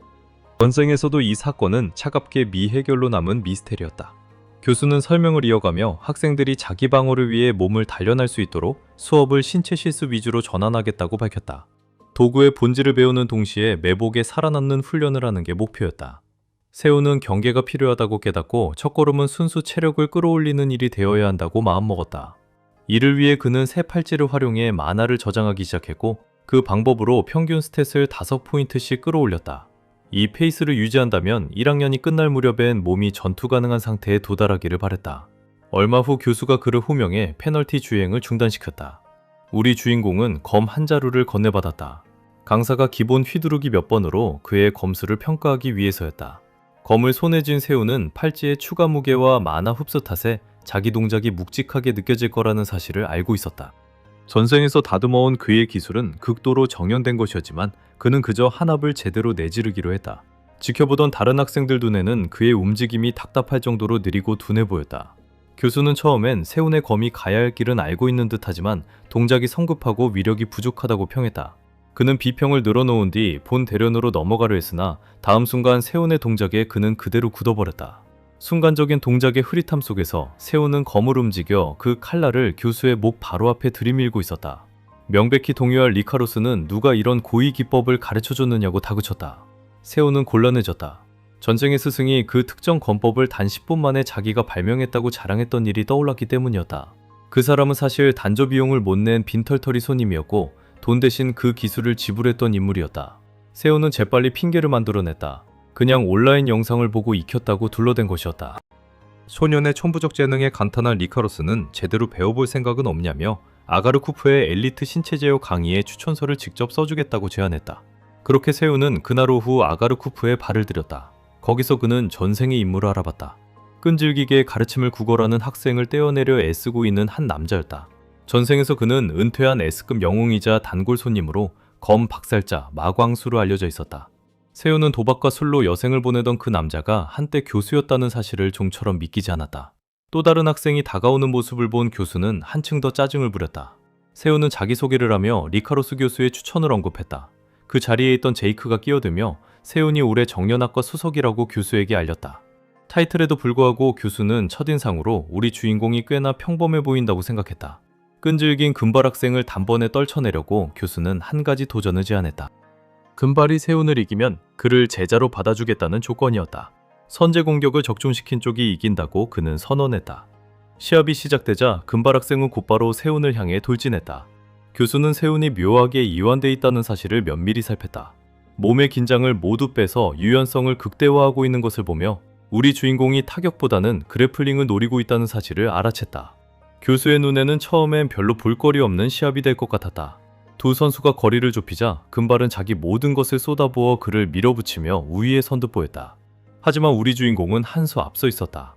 그는 결정적 순간에 폭발고리를 발동해 중력을 조작했다. 눈 깜짝할 사이에 세훈이 뒤로 넘어졌고 금발이 그 위로 덮쳐들자 그는 그대로 굳어버렸다. 혼전 속에서 세훈은 학생의 코를 한 대 멍들이고는 혹시 자네에게 너무 빨랐나? 하고 차분하게 물었다. 공격을 목격한 교수는 한참 동안 말을 잃어뒀다. 간신히 목소리를 되찾은 교수는 시범은 끝났다며 제이크는 패배했으니 자신이 가르칠 수 없다고 잘라 말했다. 하지만 평소처럼 능청맞은 세훈은 자기가 제이크를 꺾었으니 이제 교수는 금발을 가르쳐야 할 의무가 있다고 꼬집어 말했다. 이 강소의 교수는 아가르쿠프 수석이 대장장이에게 패한 건 정말이지 한심한 일이라 인정할 수밖에 없었다. 그는 투덜대면서도 제이크를 가르치기로 했고 일정은 나중에 보내주겠다고 약속했는데 패배에도 불구하고 그의 얼굴은 어쩐지 환해져 있었다. 소년이 감사 인사를 하자 교수는 그를 내쫓고 세훈과 단둘이 이야기할 시간을 가졌다. 둘만 남자, 교수는 세훈이 리카로스 교수에게 보여줬다는 그 기술을 자기에게도 똑같이 보여달라고 요구했다. 그는 앞으로 달려들며 검을 휘둘렀으나 다음 순간 교수가 그의 검을 단숨에 떨궈냈다. 교수는 그 기술이 일견살이라고 설명했다. 잠재력은 대단하지만 세훈의 실행은 너무 거칠어서 실제 검사 앞에서는 무용지물이라는 것이었다. 그는 그런 기술을 만들어낸 자가 있다면 뼈를 부러뜨려 주겠다고까지 말했지만 그 기술을 미래에 만들어낼 인물이 사실은 자기 자신이라는 사실은 꿈에도 모르고 있었다. 어쨌든 그는 그런 기술을 받쳐줄 제대로 된 신체 기반을 세훈에게 만들어주겠다고 제안했다. 우리 주인공은 정식으로 그의 수업에 등록된 채 자리에서 물러났다. 밖으로 나가는 그의 뒷모습을 보며 교수는 저 녀석이 자기 자신을 너무 높이 평가하는 거 아니냐고 생각하지 않을 수 없었다. 밖에서는 제이크가 따라와 그에게 초대장 하나를 권했다. 바로 에리카가 그에게 전하고 싶어 했던 그것이었다. 그것은 엘리트 가문 출신 생도들이 모이는 명망 높은 모임, 노블레스 초대장이었다. 세훈은 망설였지만 제이크는 교수에게 받아들여지도록 도와준 데 대한 감사의 표시라며 받아달라고 했다. 학과로 돌아가는 길에 세훈은 자신의 시간표를 계산했다. 결계 구성과 신체 제어를 부전공으로 가지게 된 만큼 자기 학과에서 하나 더 부전공을 골라야 했다. 그는 연금술과 부여마술 사이에서 선택지를 저울질했다. 바로 그때 새로운 인물이 등장했다. 그의 팔찌에 푹 빠진 별이 반짝이는 눈을 가진 소녀였다. 그녀는 그가 만든 게 맞냐고 들뜬 목소리로 물었고 그가 그렇다고 확인해주자 부여마술을 넣게 해달라며 사정했다. 그 순간 그 소녀 리아 클로델과 본드가 형성됐다. 전생에서 그녀는 부여마술 하나로 무구의 등급을 2단계나 끌어올린 천재였다. 결국 그녀는 부여마술 업계 전체를 산산조각냈다.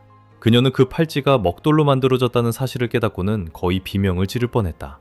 둘은 자리를 잡고 그녀가 팔찌를 살펴봤고 그녀는 어떤 공식을 새겨 넣어야 할지 줄줄이 늘어놓기 시작했다. 문제는 그녀가 너무 많은 걸 새기고 싶어 했다는 점이었다. 재료의 호환성이 도저히 그녀 지나칠 수 없을 만큼 뛰어났던 것이다. 그녀의 열정을 느낀 세훈은 이미 대체품을 손에 쥐고 있던 터라 그 아이템을 그녀에게 맡기기로 결심했다. 그녀는 그의 신뢰에 감탄했고 두 사람은 정식으로 통성명을 했다. 그녀는 부여마술학과 3학년 선배였다. 에리카의 부하 중 한 명이 다가와 주인공에게 할 말이 있다며 대화를 끊었다. 리아는 방해에 항의하려 했지만 세훈은 그녀를 막고 커피를 마저 마시는 동안 할 말이 있으면 바로 여기서 하라고 그 남자에게 말했다. 남자는 에리카의 초대장을 찢어버린 무례에 대해 사과하라고 요구했다. 세우는 초대장을 찢으라고 한 건 에리카 본인이었다고 일깨워줬다. 부하는 그건 사실이지만 제이크의 새 초대장을 받아들이지 말았어야 했다고 반박했다. 짜증이 난 세우는 정말 에리카가 보낸 거냐고 물었지만 이 남자가 독단으로 행동하고 있다는 게 분명해졌다. 리아가 끼어들어 그의 위치를 알려줬다. 이노우의 가문의 도련님 시종에 불과하다는 건 누구나 아는 사실이라고 지적했다. 격분한 남자는 환영 마법을 발동시켜 주변을 일그러뜨리며 바벨에는 너희 둘보다 훨씬 뛰어난 자들이 많다고 으르렁거렸다. 세우는 그 남자가 자기 자신을 두고 하는 말일 거라고 받아쳤고 이는 부하의 분노에 기름을 부었을 뿐이었다. 이에 남자는 환영의 짐승배를 세운과 리아에게 돌진시켰다. 움찔하기는커녕 세운은 자리를 굳건히 지켰다. 그는 이 짐승들이 순수한 만화로 이루어지지 않았다는 걸 알아챘다. 남자가 깃털을 매개로 환영을 고정시키고 있다는 사실까지 정확히 간파했다.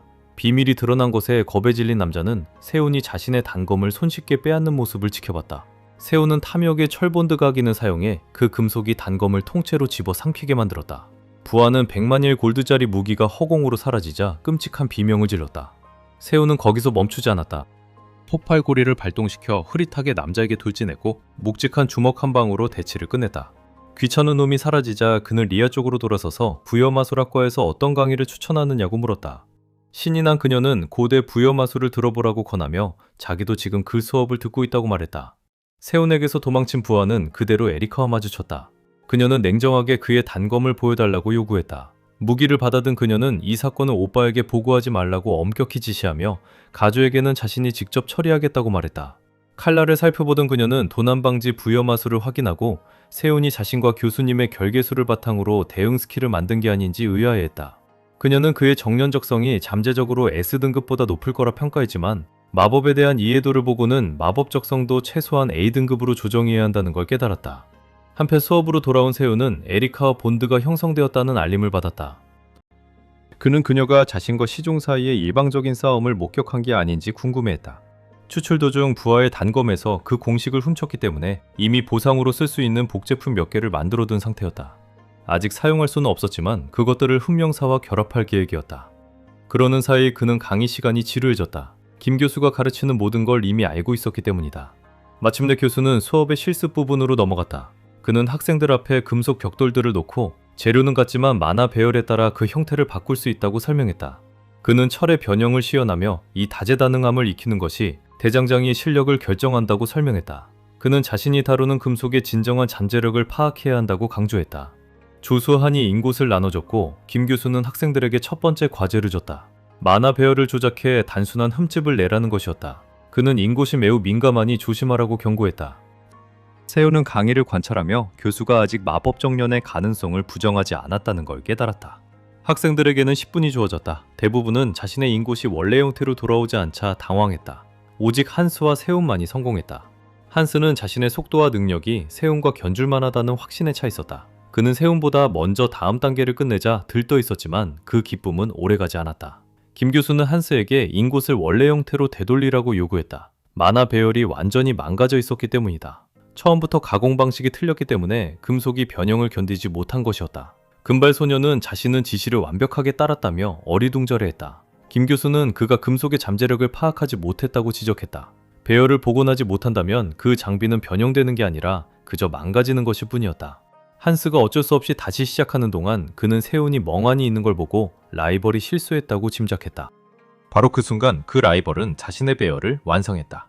김 교수는 너무 놀란 나머지 그에게 변형을 다시 시연해달라고 요청했다. 세운은 거만하게 대답했다. 이 인곳들이 생도용으로 특별히 조정된 것이기에 가능한 일이지 일반 철로는 이런 걸 해낼 수 없다고. 김 교수는 마지못해 동의했지만 그의 마음은 성화의 성자 리켄시, 최강의 대장장이이자 변형 공식의 창시자에게로 향했다. 그는 세운이 같은 결과를 얻기 위해 완전히 다른 방법을 찾아낸 게 아닌지 의아해했다. 수업이 끝난 후 김 교수는 그를 붙잡아 입학 선물로 시몽부록을 건넸다. 그는 그 정수를 흡수하면 세운이 자신의 시몽부를 영구히 강화할 수 있다고 설명했다. 세운은 감사를 표했고 교수는 그에게 자신이 강의하는 특정 부전공, 무장 기초학을 들어보라고 제안했다. 이 수업은 바벨에서 가장 큰 예산을 자랑했다. 세운은 전생을 돌아보며 그때는 김 교수의 이름조차 들어본 적이 없다는 걸 깨달았다. 그는 그가 원래의 시간선에서 비극적인 최후를 맞이한 것은 아닌지 의문을 가졌지만 이번 생에서는 상황이 훨씬 더 두드러진 양상으로 흘러가고 있다는 점에 주목했다. 그러고는 그 강의를 듣기로 결정했다. 교수는 그에게 이미 부전공이 잔뜩 쌓여 있다는 걸 일깨워줬지만 결국 동의하면서 이로써 총 4개가 된다고 언급했다. 악수를 나누는 동안 세호는 다시 한번 신체 접촉을 이용해 본드 추출로 교수에게서 직접 불을 품은 철을 뽑아냈다. 나중에 거처로 돌아온 세호는 자신의 독특한 능력을 되짚어봤다. 사람에게서 금속을 추출할 수 있다는 건 인체 역시 정련하고 가공할 능력이 있다는 의미였다. 보통 여러 만화 속성을 가지면 체내에서 서로 충돌하기 때문에 위험하고, 그래서 대장장이들은 보통 하나에만 집중하라는 조언을 받는다. 하지만 세호는 경우가 달랐다. 보통 열을 차단하는 데 쓰이는 내부 만화를 고갈시킴으로써 그의 몸이 자연스럽게 심홍불의 정수를 끌어들이기 시작했다. 그는 이를 완벽히 다루려면 자신 안에 그 불꽃 전용 만화 회로를 구축해야 한다는 걸 깨달았다. 그는 자신의 내부 에너지를 정련하는 고된 과정에 돌입했다. 성공하자 그의 속성 만화가 강화되었고, 그의 심홍불은 F등급에서 E+ 등급으로 도약했다. 이 돌파구는 그에게 S등급 스킬, 정령신체 정령마법을 부여했다. 그의 신체 능력이 솟구쳤고 근력과 전반적인 능력치가 크게 향상되었다. 하지만 갑작스러운 힘의 유입은 감당하기 어려울 정도였다. 무너져 포기 직전에 이르렀을 때 그는 리아의 목소리를 들었다. 그녀는 그를 호되게 다그쳤다. 재료를 다 갖춰놓고 지금 포기하는 건 그냥 멍청한 짓이라고?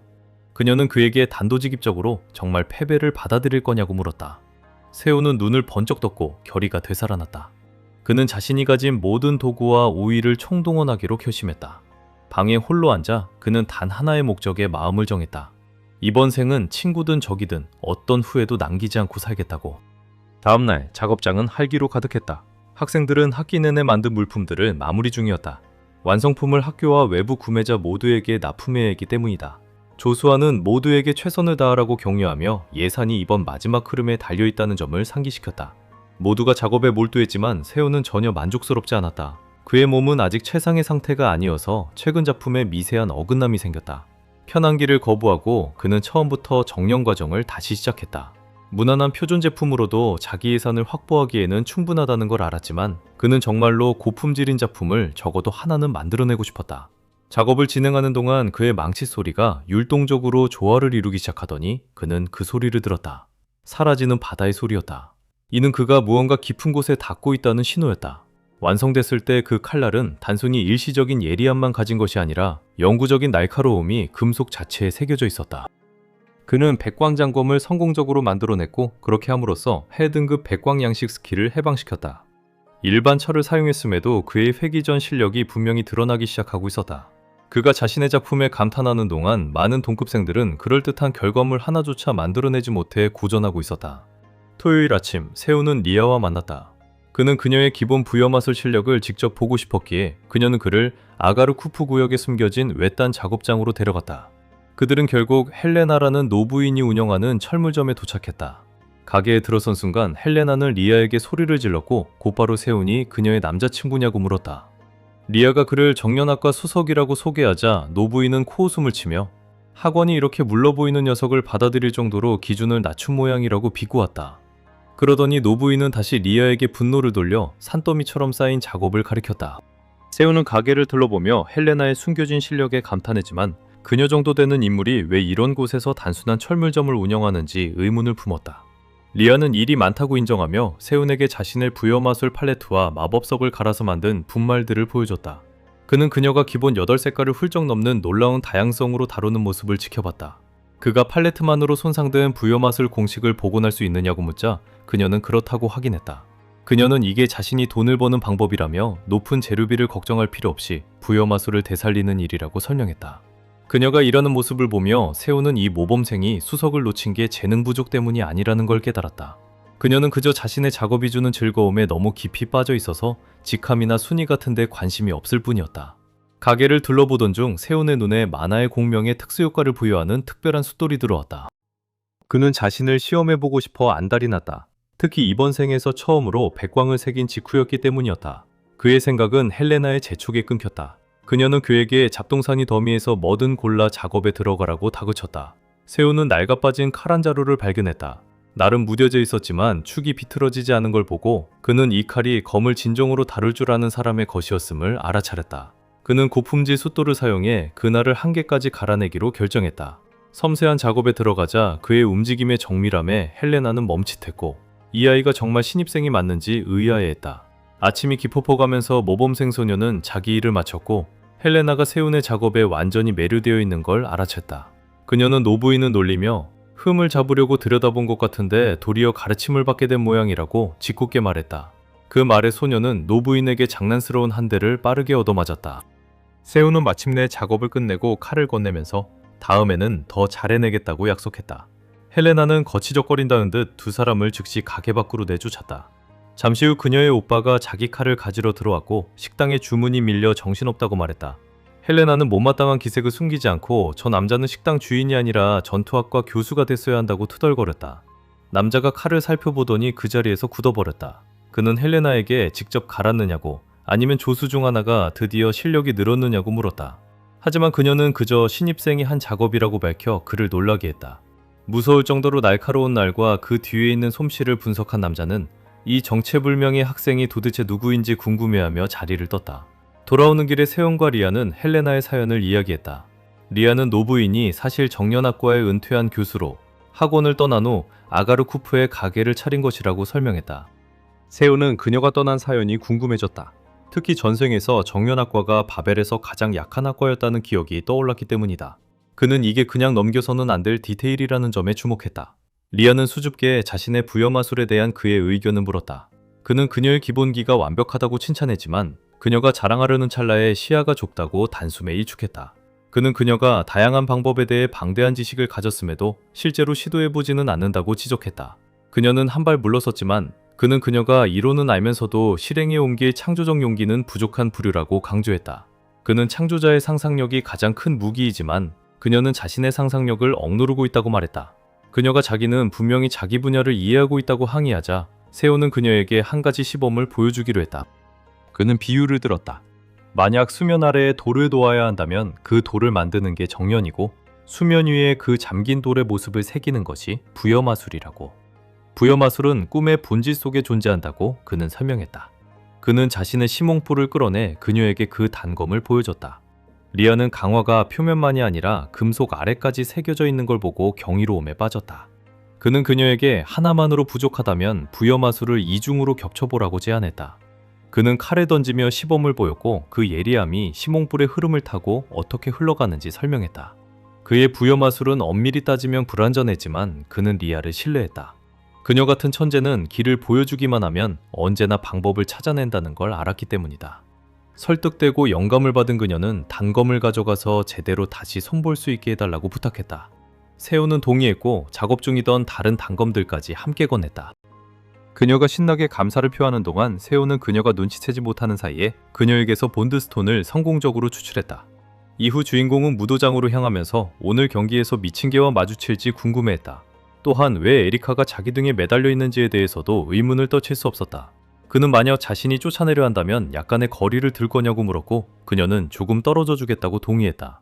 달리 방법이 없어 그는 그녀를 함께 데리고 다니기로 했다. 걷는 도중에 그는 그녀의 접촉으로 본드스톤을 추출하는 데 성공했다. 에리카의 S등급 사교 연결돌은 압축되고 조율된 만화를 담고 있어 광물과 섞이면 흐트러진 내부 만화 배열을 조정할 수 있는 물건이었다. 한편 리아에게서 얻은 본드스톤은 최상위 등급인 복잡한 포카로 혼합된 광물의 잠재력을 한계까지 끌어올리는 강력한 증폭기 역할을 했다. 그들은 마침내 무도장에 도착했고 해설자가 자신을 바벨 최연소 교수 란펑이라고 소개했다. 란펑이 거물들을 소개하자 관중은 열광했다.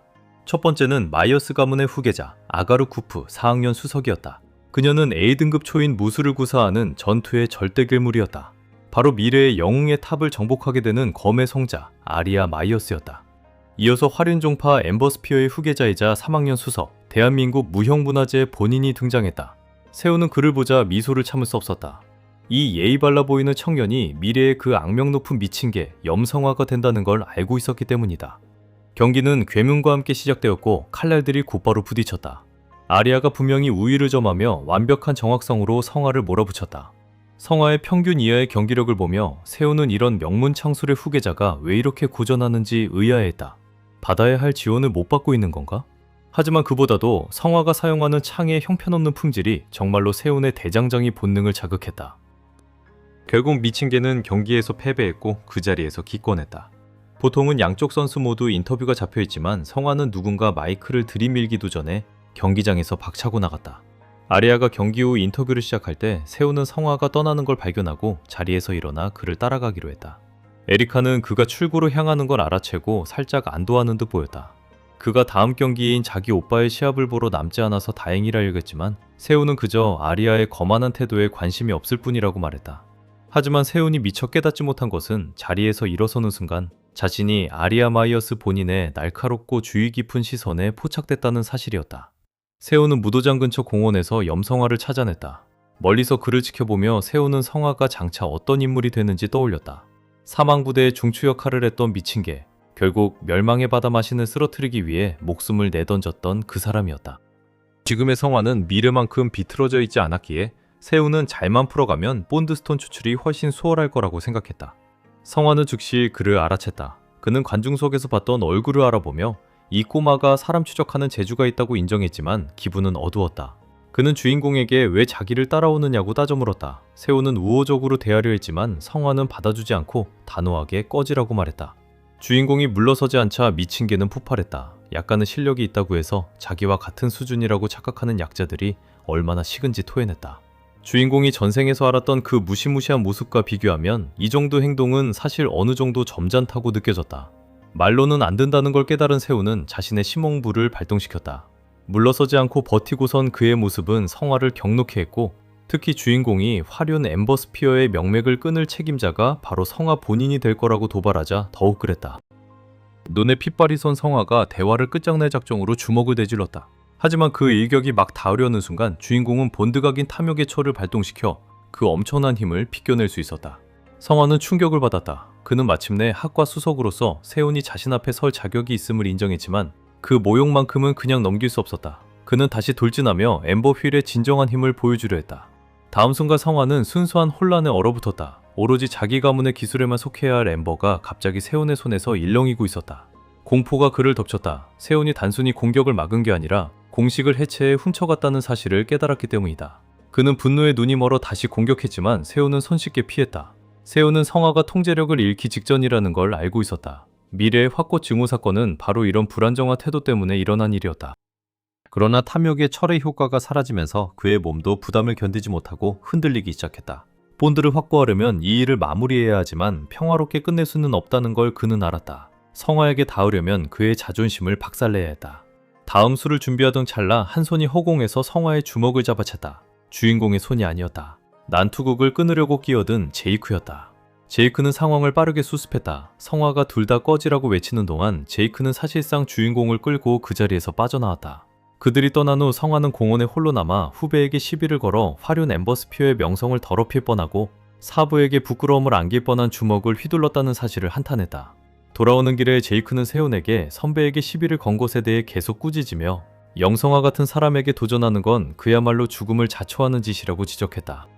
주인공은 대수롭지 않게 어깨를 으쓱하며 사실은 그와 싸운 게 아니라 그저 위협한 것뿐이라고 무덤덤하게 답했다. 내심 그는 이미 성화와 본드가 형성되었다는 알림을 분석하고 있었다. 적당한 기회가 오면 언제든 본드스톤을 추출할 수 있다는 걸 알고 있었지만 한 가지 작은 문제가 있다는 것도 깨달았다. 미래의 무자비하고 전투로 단련된 미친 개와 비교하면 지금의 성화는 훨씬 무르다. 이 성격 차이는 본드스톤의 효과가 예상보다 약하거나 다를 수 있다는 뜻이었다.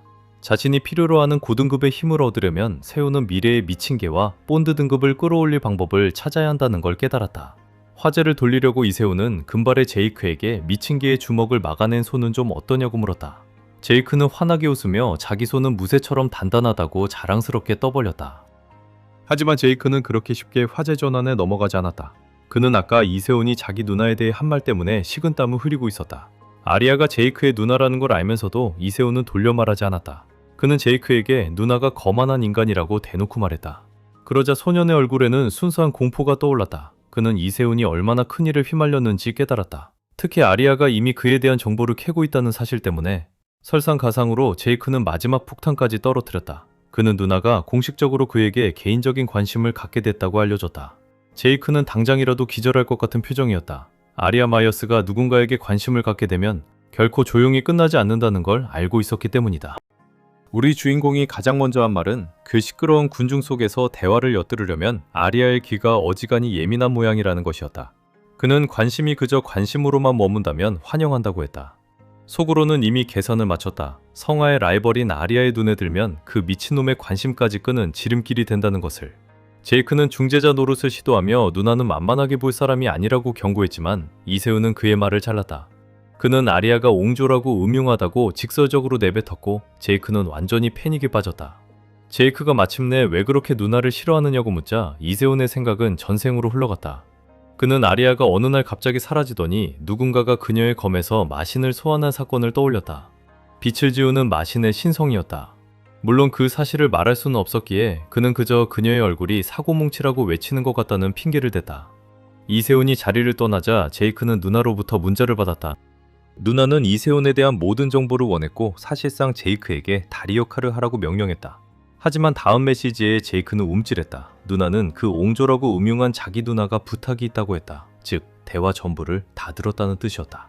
다음날 아침 우리 주인공은 강의실에 앉아 있었지만 성아와의 몸싸움 때문에 어깨가 여전히 죽을 듯이 아팠다.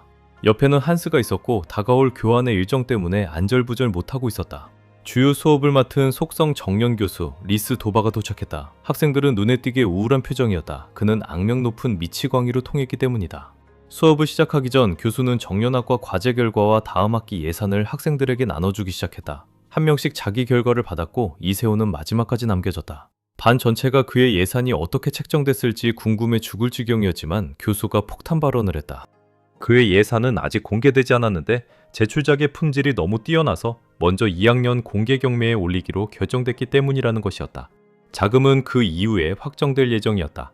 이세훈은 처음에는 미하엘의 짓이 아닐까 의심했지만 곧 그 생각을 떨쳐냈다. 정말로 문제가 있었다면 김 교수가 이미 나섰을 거라고 판단했다. 그래서 예산 문제는 일단 놓아두고 수업에 집중하기로 했다. 리스도바 교수가 잔류 만화에 대한 강의를 시작했고 염성아가 자원조교로 들어오자 강의실은 조용해졌다. 신입생들은 그 유명한 3학년 수석이 자기들 한가운데 서 있다는 사실에 놀라움을 감추지 못했다. 교수는 무기에 깃든 잔류 만화가 보통 두 가지로 나뉜다고 설명했다. 기본 충전형과 스스로 만화를 생성하거나 대기에서 끌어올 수 있는 독립형이었다. 독립형은 제작이 극도로 어려운 만큼 교수는 오늘은 충전형을 연습할 거라고 알렸다. 그는 성아에게 시연을 지시하면서 불 속성 만화는 잔류 에너지로 안정시키기가 악명 높을 만큼 휘발성이 강하다고 덧붙였다. 하지만 대장장이가 그 거친 본성을 억누를 수만 있다면 열 보존력은 그 어떤 것에도 비할 바가 없다고 했다.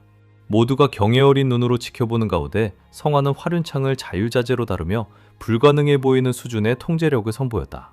교수는 이론 수업을 마무리하며 불속성 충전 잔류 만화를 사용해 활윤을 주제로 한 물품을 제작하라는 과제를 내렸다.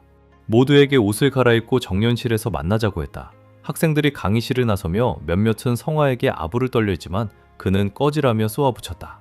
강의실이 텅 비자 그는 우리 주인공에게 다가가 자신에 대해 정확히 뭘 알아냈는지 따져 물었다. 우리 주인공은 어둡고 임상적인 평가를 떨어뜨려 성아를 충격에 빠뜨렸다. 그는 활윤 양식의 진정한 힘은 수행자가 몇 개의 바퀴를 만들어낼 수 있느냐로 측정된다고 설명했다. 종주인 니켄 씨는 무려 8개를 만들어내는 것으로 유명하다고 짚었다.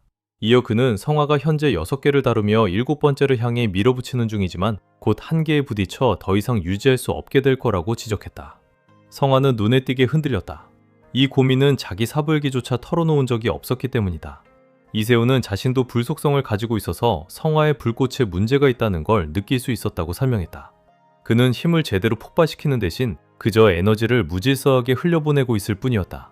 이세훈이 자신은 찾지 못한 해결책을 보고 있다는 걸 깨달은 성아는 그 도움의 대가가 무엇인지 다그쳤다. 우리 주인공은 망설임 없이 2가지 조건을 내걸었다. 첫째, 성아는 받은 모든 조언이나 도움에 정당한 대가를 지불해야 한다. 둘째, 어려운 결정을 내려야 할 때마다 이세훈에게 자문을 구해야 한다. 그는 정연실에 들어가기 전에 답을 달라고 했다. 잠시 팽팽한 침묵이 흐른 뒤 미친 개는 거래에 동의했다. 단, 이세훈이 실습과제에서 실력의 증거를 직접 보여줘야 한다는 조건이었다. 이세훈은 오후 정년 실습에서 성아가 요구한 증거를 보여줄 준비가 되어 있었다. 그가 작업을 시작하자 다른 학생들 사이에서 웅성거림이 파도처럼 번졌다. 그가 완전히 도면 없이 작업하고 있었기 때문이다. 학생들은 그가 불속성 광석과 암흑속성 광석을 7:3 비율로 섞는 것을 회의적인 눈으로 지켜보며 무모하게 재료를 낭비하고 있고 상반된 만화는 결국 흩어져 사라질 거라고 수군댔다. 이세훈은 그런 소음에 신경 쓸 겨를도 없이 작업에 몰두해 있었다. 그는 열이 속성 만화가 새어나오기 시작하는 지점에 도달할 때까지 기다린 뒤 장갑을 벗었다. 이제 열치환의 차례였다. 그는 자기 만화 속 불꽃을 동시에 조종해 속성을 금속 안에 고정시켰다. 관전하던 도바 교수는 마침내 학교가 왜 이세훈의 경매 제출작에 그토록 집착하는지 깨달았다. 저 아이는 이미 한낱 신입생 신분으로 열치환을 익히고 있었다. 훈련되지 않은 눈에는 표준적인 절차처럼 보일지 몰라도 성화는 그 이면의 미묘한 천재성을 알아챘다. 우리 주인공은 불 만화를 안쪽에, 암흑 만화를 바깥쪽에 배치하며 완벽한 균형을 만들어 흠없는 만화 회로를 그릴 수 있도록 했다. 이 광경은 성화에게 깊이 와닿았다. 그는 자신의 암흑 속성 만화를 늘 활은 양측의 금기이자 걸림돌로 여겨왔기 때문이다. 이 방법을 보고 그는 비로소 암흑문 만화와 싸우는 대신 통합할 수 있을지도 모른다는 가능성을 보았다.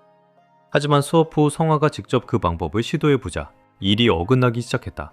그는 검은 화륜을 만들어내는 데는 성공했지만 힘이 5번째 바퀴까지 떨어지면서 6번째를 유지할 힘이 남지 않았다.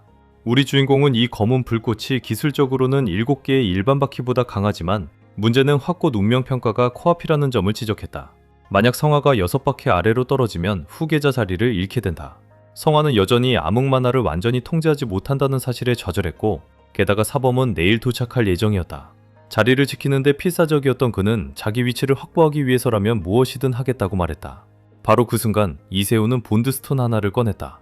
붉은 공명 흑석이었다. 이 독특한 권석은 서로 충돌하는 파장을 공명시켜 불과 암흑 만화가 공존할 수 있게 해주었다. 계획을 실행하기 위해 성화는 이세훈을 아가르쿠프의 보안 등급 높은 개인 훈련실로 데려갔다. 그들의 훈련실 환경을 확꽃의 문과 비슷하게 조정해 이세훈이 완벽한 훈련 도구를 단조할 수 있게 했다. 방금 성화에게서 받은 본드스톤을 우리 주인공은 둘로 나눠 각각의 조각을 2자루의 창에 박아 넣었다. 성화는 쌍수 운용을 그리 달가워하지 않았다. 창 하나를 다루는 것조차 만만치 않은 일이었기 때문이다. 하지만 우리 영웅은 두 창이야말로 그의 상충하는 두 속성, 만화를 제대로 균형 잡을 수 있는 유일한 길이라고 설명했다. 이를 실현하려면 성화는 왼손으로 화륜을 발현하면서 동시에 오른손으로 암흑 속성 만화를 방출해야 한다고 덧붙였다. 미친 개가 연습을 시작하자마자 곧바로 난관에 부딪혔다. 우리 주인공은 성화가 무의식적으로 왼손에까지 암흑 만화를 흘려보내고 있다고 지적했다.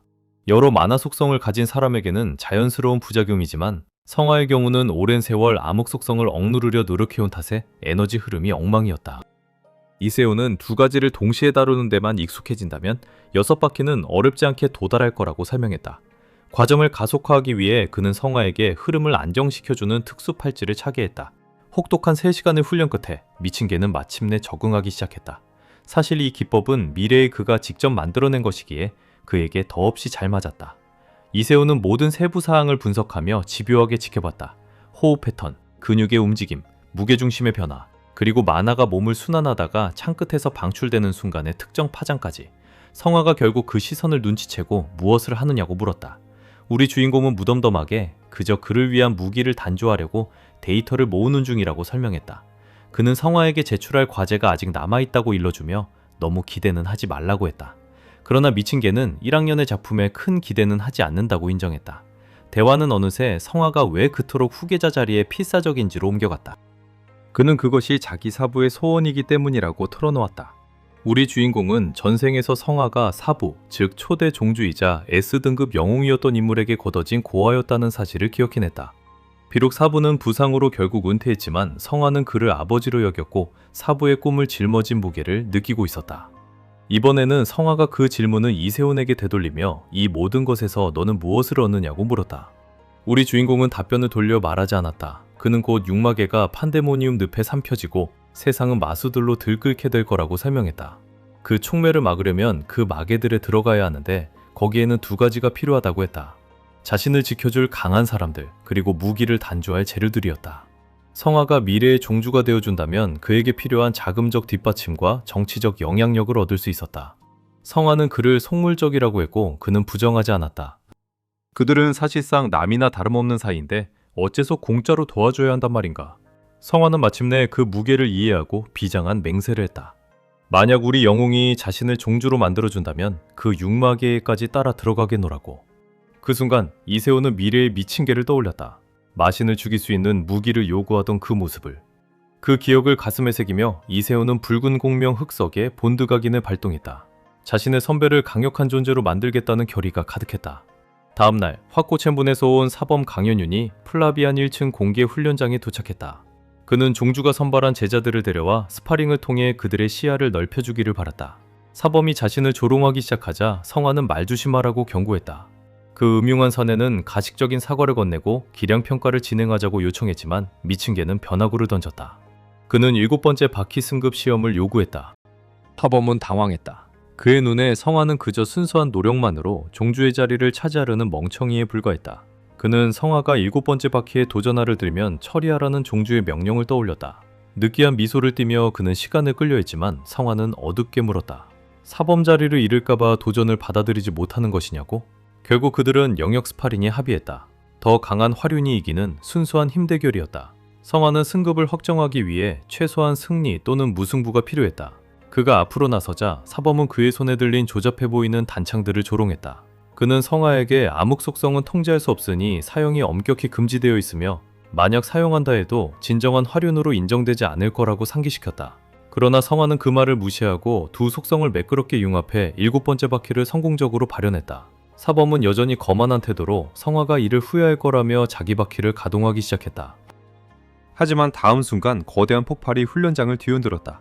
검은 화염용이 사범의 바퀴들을 찢어버리며 완전히 분쇄했다. 그 위력이 너무 압도적이어서 사범의 창마저 부러져 나갔고 그는 완전히 패배했다. 사범이 떠나면서 성화의 승급식이 확정됐다. 그는 곧 사범이자 공식 후계자로 인정받게 될 예정이었다. 이세훈이 종주가 되려면 무엇이 필요한지 묻자 성화는 2가지 조건을 설명했다. 첫째, 8번째 바퀴에 도달해야 한다. 둘째, 사범들 대다수의 동의를 얻어야 한다. 그 동의는 보통 공식적이고 잔혹한 스파링을 통해 얻어지기 때문에 쉽지 않을 거였다. 이세훈은 자신이 그를 거기까지 끌어올릴 수 있다고 확신하며 빚을 어떻게 갚을지나 고민하라고 약을 올렸다. 성화는 자기 능력이 닿는 한 어떤 대가든 치르겠다고 약속했다. 사실 그는 너무 감명받은 나머지 다른 무언가를 의뢰하고 싶어 했다. 원래 그저 빠르게 만들어진 과제용이었던 쌍창을 보며 그는 깨달았다. 이세훈이 몇 시간 만에 이 정도 강력한 무기를 만들 수 있다면 분명히 더 좋은 것도 만들어낼 수 있을 거라고. 그래서 그는 진정으로 쓸만한 무기를 요구했다. 바로 그 순간 이세훈과 미친 개의 본드레벨이 2단계에 도달했다. 관계가 한층 더 단단해졌고 다음 큰 거래가 마무리되면 본드스톤 하나가 준비될 예정이었다. 수요일이 되자 2학년 경매장이 열릴 차례였다. 엄청난 인파가 몰려있었고 이세훈은 옷차림을 조금 바꿔 입은 채 다른 수석들 옆에 앉아 쇼가 시작되기를 기다렸다. 김 교수는 여전히 의심의 눈초리를 거두지 않으며 부학과장이 정연학과의 통제권을 손에 넣기 위해 정확히 어떤 책략을 꾸미고 있는지 궁금해했다. 경매의 주제는 철검이었고 출품작은 30점이었으나 한 가지 함정이 있었다. 특별 품질 검증 절차가 추가된 것이었다. 검증에는 서정포라는 특수 직물이 사용됐다. S등급 야수인 백호의 모피를 녹여 짠 천처럼 부드러우면서도 금속의 단단함을 유지하는 독특한 재료였다. 이 직물은 완벽하게 재련되지 않은 무기의 내구도를 깎아내도록 특별히 설계되어 있었다. 이 직물에 검을 휘둘러 봄으로써 심사위원들은 날카로움을 위해 구조적 무결성을 희생한 무기들을 쉽게 걸러낼 수 있었다. 경매가 시작되자 심사위원들은 검들을 하나씩 백호 모피에 시험해 나갔다. 옆에서 지켜보던 에리카는 이세훈에게 단순한 시험에 왜 S등급 모피처럼 귀한 것을 쓰느냐고 물었다. 이세훈은 그 함정을 설명했다. 호랑이는 단단함으로 유명하지만 그 성질은 사실 복잡했다. 모피는 마치 금속을 갉아먹는 존재처럼 작용했다. 검이 아무리 고품질로 보여도 재련이 흠없지 않으면 모피가 그 내구도를 야금야금 갉아 없앤다는 것이었다. 에리카는 이 사실이 이세훈의 백광장검에 엄청난 불리함이 된다는 점을 깨달았다. 그는 이 검증 과정 전체가 자신을 떨어뜨리기 위해 조작되었다는 사실을 인정했다. 무기가 부서지거나 시험에 실패하면 김 교수의 명성과 그 자신의 명성 모두에 막대한 타격이 갈 것이었다. 그러나 이세훈은 걱정하지 않았다. 그는 자신이 그저 좋은 검을 만든 게 아니라 걸작을 만들었다는 것을 알고 있었다. 드디어 우리 영웅의 차례였다. 심사위원이 백광장검을 들고 서정포 직무를 내리치려고 자세를 잡았다. 하지만 그가 검을 휘두르는 순간 불가능한 일이 일어났다. 칼날이 직물을 가르거나 직물에 부딪혀 부러지는 대신 검이 격렬하게 튕겨나간 것이다. 검은 그의 손에서 빠져나가 바닥에 떨어졌고 관객과 심사위원들 모두 완전한 충격에 빠진 채 그 자리에 멍하니 서 있었다. 그들은 방금 무슨 일이 일어났는지 알 수 없었지만 한 가지는 분명했다. 이건 평범한 철검이 아니라는 것이었다. 바로 그 순간 우리 주인공이 자리에서 일어나 그 혼란을 정리했다. 그는 보통 날카로움에만 집중한 검이라면 서점포 직물 앞에서 산산조각이 났을 거라며 자신의 칼날은 다르다고 설명했다. 흩어진 대기 중에 만화를 끌어모아 믿을 수 없을 만큼 얇은 날로 응축한 것이었다. 관객들이 만화는 전혀 감지되지 않았다고 항의하자 그는 그 층이 너무나 정교하고 얇아서 거의 감지할 수 없는 순수한 빛처럼 보이는 진정한 예기의 오라라고 확인해 주었다. 그는 칼날이 튕겨나간 이유가 칼날과 직물이 똑같은 고수준의 예기 오라를 공유하고 있어 서로를 상쇄시켰기 때문이라고 설명했다. 이어 그는 사교 연결도를 사용해 불규칙한 만화 파동을 조정함으로써 칼날이 완벽하게 안정된 상태를 유지하도록 했다고 했다. 이를 증명하기 위해 그는 직접 검을 들고 직물로 가져갔고 칼은 그것을 손쉽게 베어냈다. 바로 그 순간 검의 등급이 공식적으로 레어 등급으로 승급됐다. 날이 숫돌로 다듬어진 것이 아니라 스킬로 강화된 오라로 유지되는 것이었기에 그 가치는 천정부지로 치솟았다. 머리둔절해진 경매인은 즉시 시작가를 100만일에서 500만으로 끌어올렸다. 순식간에 방 안의 최고 학생들 모두가 그 검을 연구재료로 원하게 됐다. 경매 전쟁은 광기로 번졌다. 금발의 수석은 가격을 2억일까지 밀어붙였고 에리카는 계속 판돈을 올렸다.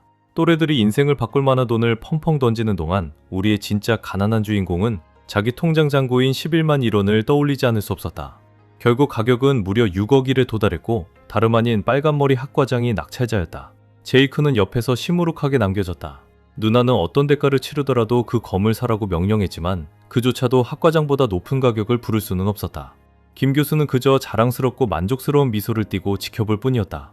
얼마 뒤 류은하의 사무실에서 그 돈은 이세훈의 계좌로 입금됐다.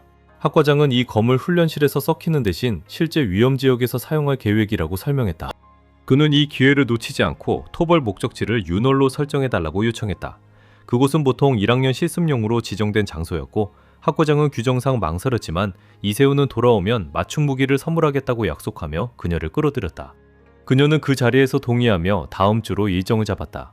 사실 윤월은 그저 핑계에 불과했다. 그는 실제로 한때 우르겐 크루거의 것이었던 특수등급 아이템을 노리고 있었다. 우르겐 크루거는 유디그룹의 수장이자 세계 최강의 네크로맨서였다. 한편 패배한 제이크는 아리아에게 보고하러 돌아갔다. 누나는 이미 그가 입찰에서 졌다는 걸 알고 있었지만 한 가지 대가를 받고 그 일을 넘어가 주기로 했다. 누나는 제이크에게 이세훈과 신체 통제 수업을 같이 듣고 있으니 그 기회를 이용해 그를 자기 앞으로 데려오라고 했다.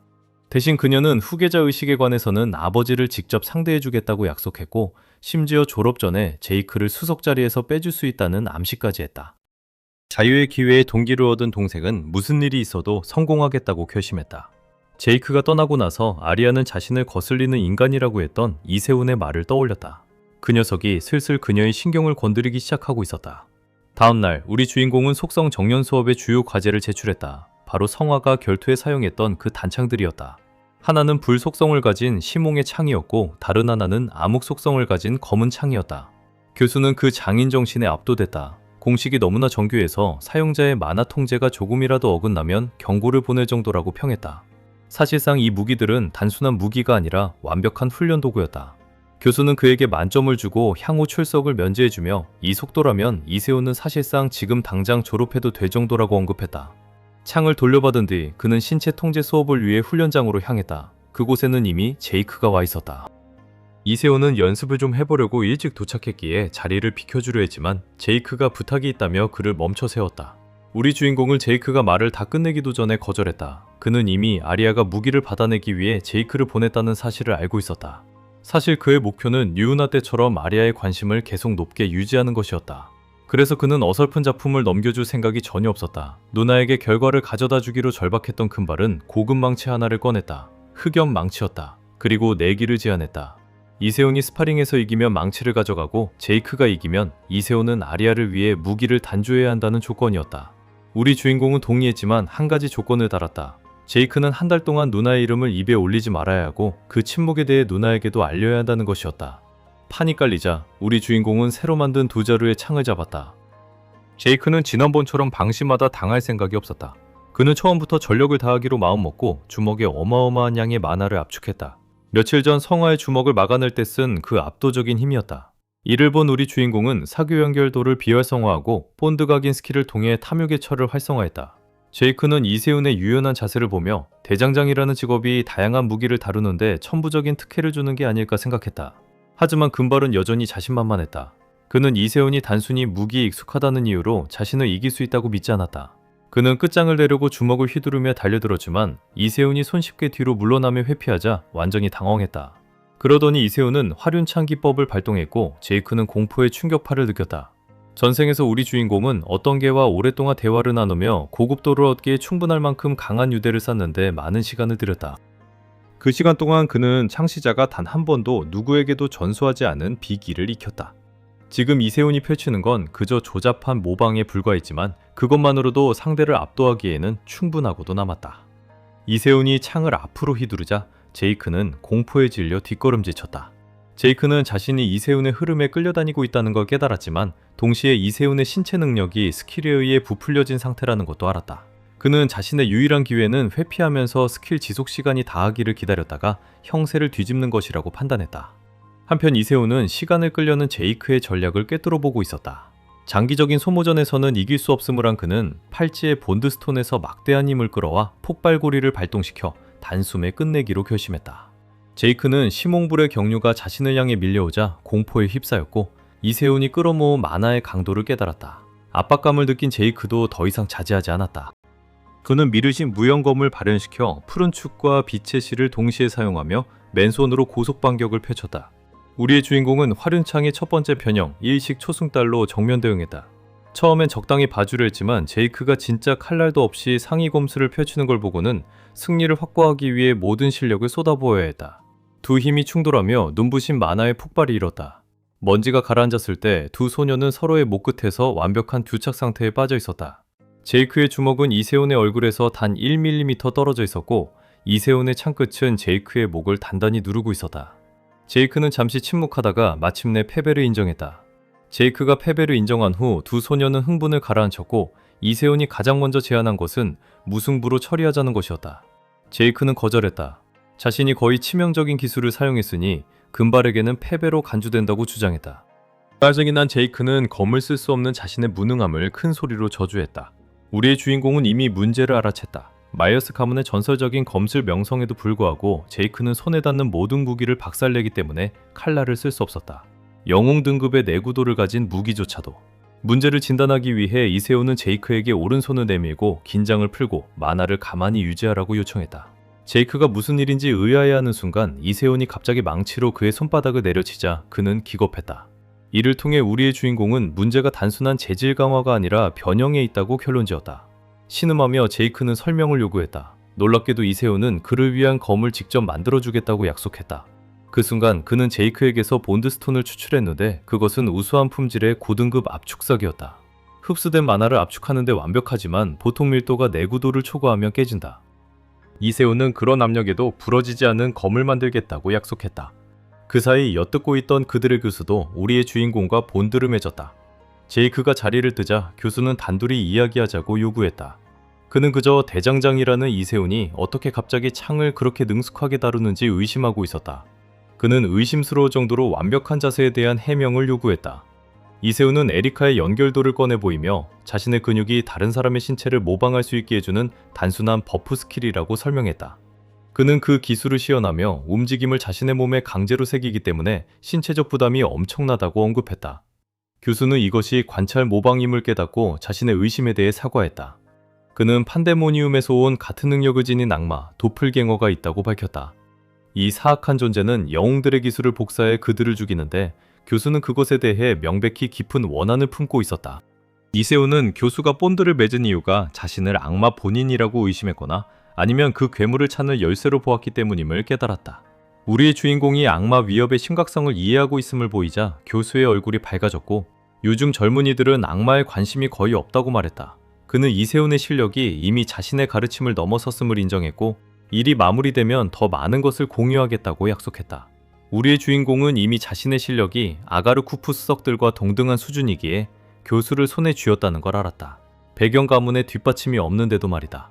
떠나는 길에 이세훈은 상화로부터 메시지를 받았는데 그는 죄책감을 느끼며 최근 도움의 대가를 알고 싶어 했다. 대가로 우리의 주인공은 루이제 발렌테에 대한 정보를 요청했다. 성화는 아직 그녀를 모르지만 종파밖의 인맥을 활용해 그녀를 찾아주겠다고 약속했다. 이세훈은 루이제, 일명 폭발견에 대해 회상했다. 그녀는 과거에는 성화만큼 유명하지 않았고 부상 전에 추적하기는 어려울 것이었다. 놀랍게도 성화는 거의 즉시 자세한 정보와 함께 다시 연락해왔다. 루이제는 원소학과 2학년 차석이지만 현재 휴학 중이다. 스파링 중에 그녀의 지팡이가 역할을 일으켜 만화회로가 영구히 손상되었다. 그녀는 이르종합병원에서 재활치료를 받고 있지만 호전이 없었다. 이 소식에 이세호는 충격을 받았다. 이미 부상을 입었다면 그녀는 이미 폭발견이 되어가고 있을 가능성이 높았다. 바로 그때 제이크가 이세훈을 따라잡으며 세검에 대한 질문을 쏟아냈다. 타이밍을 활용해 우리의 주인공은 루이제의 결함 있는 지팡이 뒤에 있는 범인을 그에게 보여주었다. 관련된 이름은 크루거 가문과 바르무트 가문, 사돈 사이이자 엘리트 노블레스 네트워크의 일원이었다. 부러지지 않는 검의 대가로 이세훈은 제이크에게 두 가문을 조사하라고 요구했다.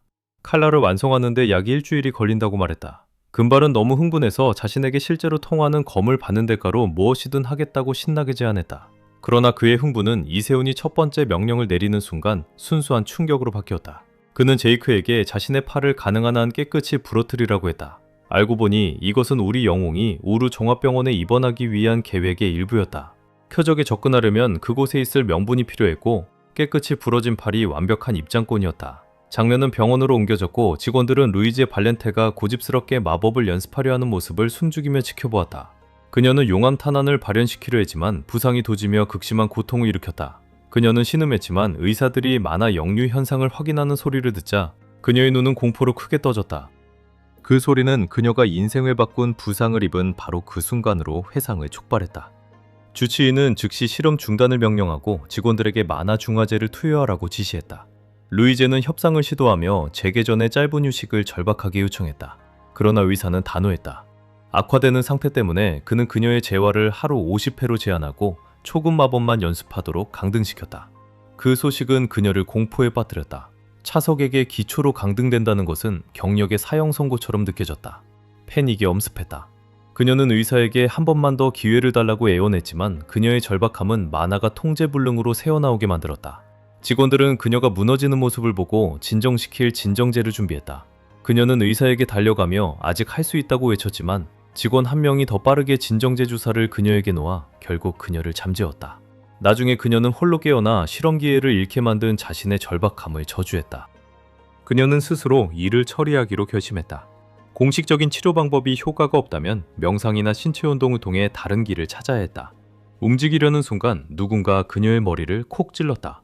그녀가 올려다보니 우리의 주인공이 거기 서 있었고 팔에 깁스를 한 채로 정확히 그가 원했던 자리에 있었다. 우리의 추측이 맞았다. 그는 병원에서 루이제와 마주치기 위해 일부러 자기 자신을 다치게 한 것이었다. 장면은 그의 전생으로 거슬러 올라갔다. 도시의 절반이 불타고 있던 그들이 처음 만난 그 순간으로. 그들은 비상공습경보가 울려 모두가 대피해야 했을 때 같은 건물에 우연히 있었다. 이세훈은 간신히 살아나왔지만 도망치는 도중에 루이제의 시선과 마주쳤다. 당시 그녀는 그의 A등급 신분으로 보아 그가 혼란의 주동자 중 하나라고 짐작했다. 현재로 돌아와 이세훈은 그녀가 떠올린 바로 그 질문을 반복하며 그녀를 현실로 끌어냈다. 뭘 보고 있느냐고. 루이제는 즉각 분노해 그가 부딪힌 것에 대해 사과를 요구했지만 현재로서는 너무 약해 제대로 싸울 수 없었다. 우리의 영웅은 신사인 척하기로 결심하고 방까지 데려다 주거나 간호사를 불러주겠다고 제안했다. 두 번째 선택지는 그녀에게 절대 불가였다. 침대에서 나온 게 들키면 직원들은 그녀를 영원히 가둘 것이었다. 그녀는 마지못해 그가 방까지 데려다주는 것을 허락하며 팔이 부러진 이미의 남자조차 상대할 수 없는 자신의 약함을 저주했다. 방에 들어가자 그는 서랍에 묻혀있던 흡입기를 그녀가 찾도록 도왔다. 그녀는 한 모금 빨고 마침내 안도감을 느꼈다. 그러나 우리의 주인공은 그녀의 호흡만 보는 것이 아니라 그녀의 만화를 관찰하고 있었다. 그가 그녀의 흡입 중 에너지의 흐름을 추적하면서 무언가가 끔찍하게 잘못되었음을 깨달았다. 그는 그녀를 충격에 빠뜨리며 그 흡입기가 실제로는 치료하기는커녕 상태를 악화시키고 목을 찢고 있다고 주장했다. 루이제는 얼어붙었다. 낯선 사람이 그렇게 대담한 발언을 하는 것에 놀랐다. 다음 순간 그녀의 표정은 즉시 어두워졌다. 낮고 위험한 목소리로 그녀는 다시 한번 말해보라고 요구했지만 이세호는 눈도 깜빡이지 않았다. 그가 자신의 주장을 거듭하는 바로 그때 병원 인터컴에서 안내방송이 울렸다. 이세훈을 2층 간호사실로 즉시 호출한다는 내용이었다. 자리를 뜨기 전 그는 그녀에게 마지막 충고 한마디를 남겼다. 그 흡입기를 멀리하라고. 그가 정연학과 소속임을 알게 되자 그녀의 증오는 더욱 불타올랐다. 그녀는 그에게 나가라고 소리치며 일개 대장장이의 충고 따위는 필요 없다고 쏘아붙였다. 사고 이후 그녀는 대장장이와 관련된 모든 이에게 깊이 뿌리박힌 혐오를 키워온 것이 분명했다. 저그에도 불구하고 이세호는 알림을 보고 놀랐다. 이미 그녀와 본드를 맺은 것이다. 의사는 그에게 깨끗한 골절은 일주일의 치료와 또 다른 일주일의 휴식이 필요하다고 알렸다. 2주의 시간이 주어진 우리의 주인공은 벌써 계획을 세우기 시작했다. 그의 목표는 루이제의 손상된 만화 회로를 치유하는 것이었지만 첫 번째 우선순위는 그 흡입기를 파괴하는 것이었다. 그것이 실제로는 만화 침식기를 위장한 것임을 그는 알고 있었다. 첫 번째 단계로 그는 루이제의 의사에게 그녀가 마법을 억지로 쓰려다 발작을 일으키는 걸 봤다고 정보를 흘렸다. 그는 의료진이 그녀의 안전을 위해 그녀를 가둘 것이고 그가 필요로 하는 곳에 그녀를 잡아둘 것임을 알고 있었다. 다음날 아침 우리의 주인공은 제이크에게 두 범인에 대한 진행 상황을 묻기 위해 전화를 걸었다. 제이크는 루이제의 사고가 수상하다는 점을 인정했다. 그는 상아탑을 언급했다. 바벨의 영향력 밖에서 마법 후보생들을 후원하는 독립조직이었다. 학생들에 대한 그 권력은 절대적이었다. 알고 보니 상아탑은 2학년에서 장학생을 선발하던 중이었고 루이제가 최고의 경쟁자였다. 선발전 중 바르무트 가문이 제공한 그녀의 지팡이가 폭발했다. 바르무트와 크루거 가문이 한패임을 감안하면 그들이 손잡고 그녀를 짓밟은 것이 분명했다. 그러나 이세호는 흡입기에 더 신경을 쓰고 있었다. 그는 제이크에게 다른 이상한 일이 있는지 물었다. 제이크는 원소학과의 찰스 교수가 일부러 그녀의 치료를 후원했다고 언급했다. 표면적으로는 친절한 교사가 학생을 돕는 것처럼 보였지만 이세훈의 직감은 그것이 함정이라고 말해주었다. 전화를 끊기 전 제이크는 긴장한 목소리로 이세훈에게 그의 부상을 걱정하는 사람들에게 안부를 전하라고 부탁했다. 그래서 잠시 후 우리의 주인공은 성화에게 메시지를 보내 미친 개에게 제이크와 마주치면 잘 대해주라고 했고 놀랍게도 성화는 동의했다. 제이크는 에리카도 걱정하고 있다고 언급했지만 이세훈은 그녀의 번호도 없었고 그녀가 소란을 일으킬 타입은 아니라고 판단해 나중에 처리하기로 했다.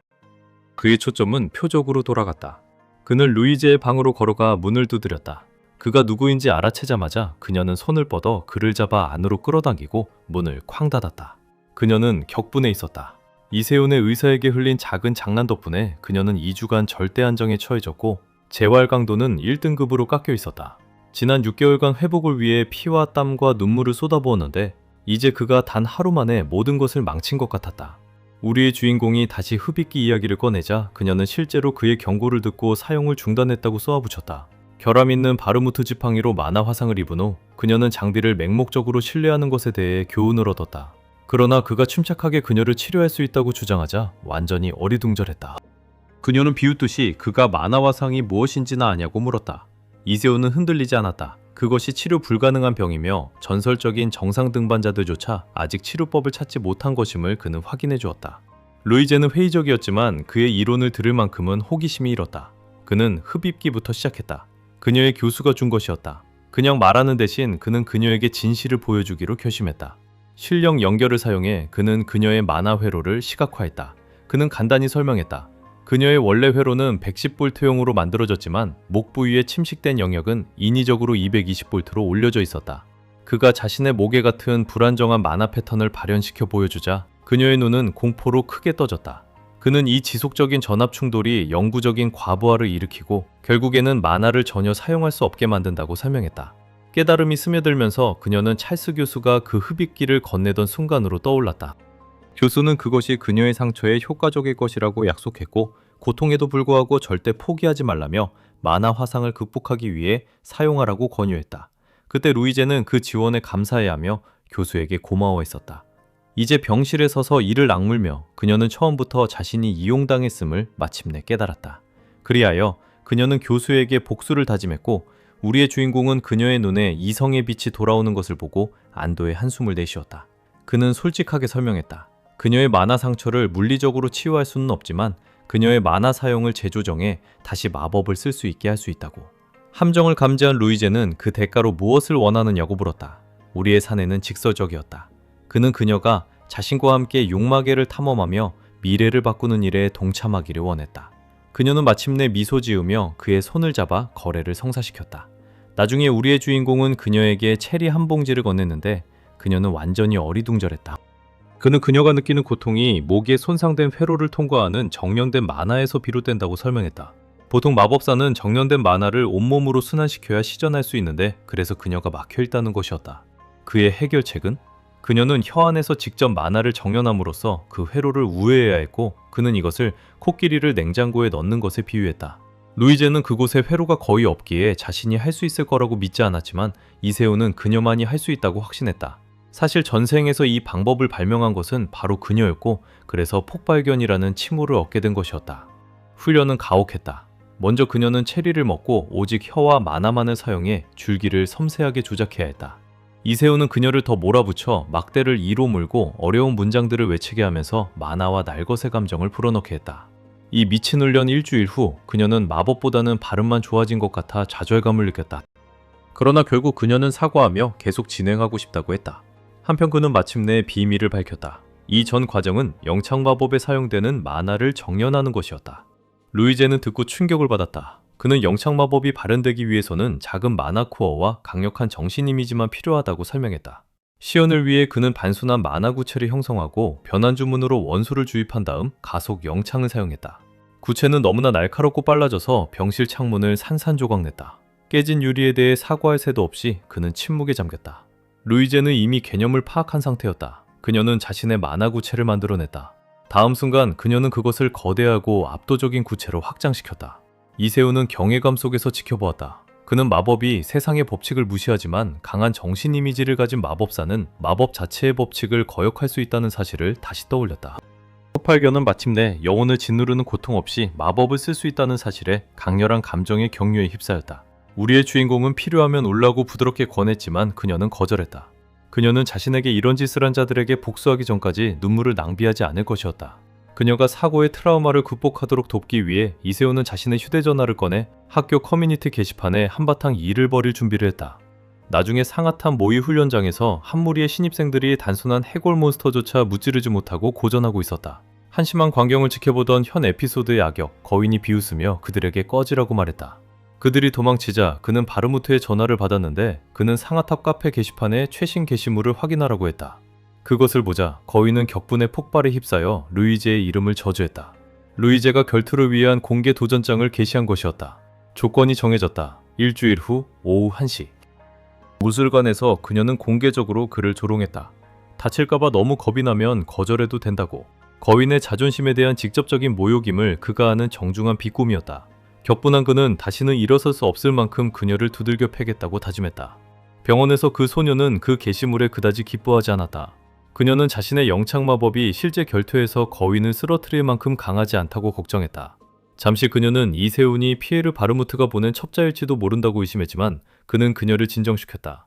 그는 자신의 전략을 설명했다. 그녀의 마법은 본능적이며 장제의식과 연결되어 있지만 사고로 인해 그녀는 그것을 사용하기를 두려워하게 되었다는 것이었다. 이 결투는 그녀의 트라우마를 깨트리기 위해 필요한 충격요법이었다.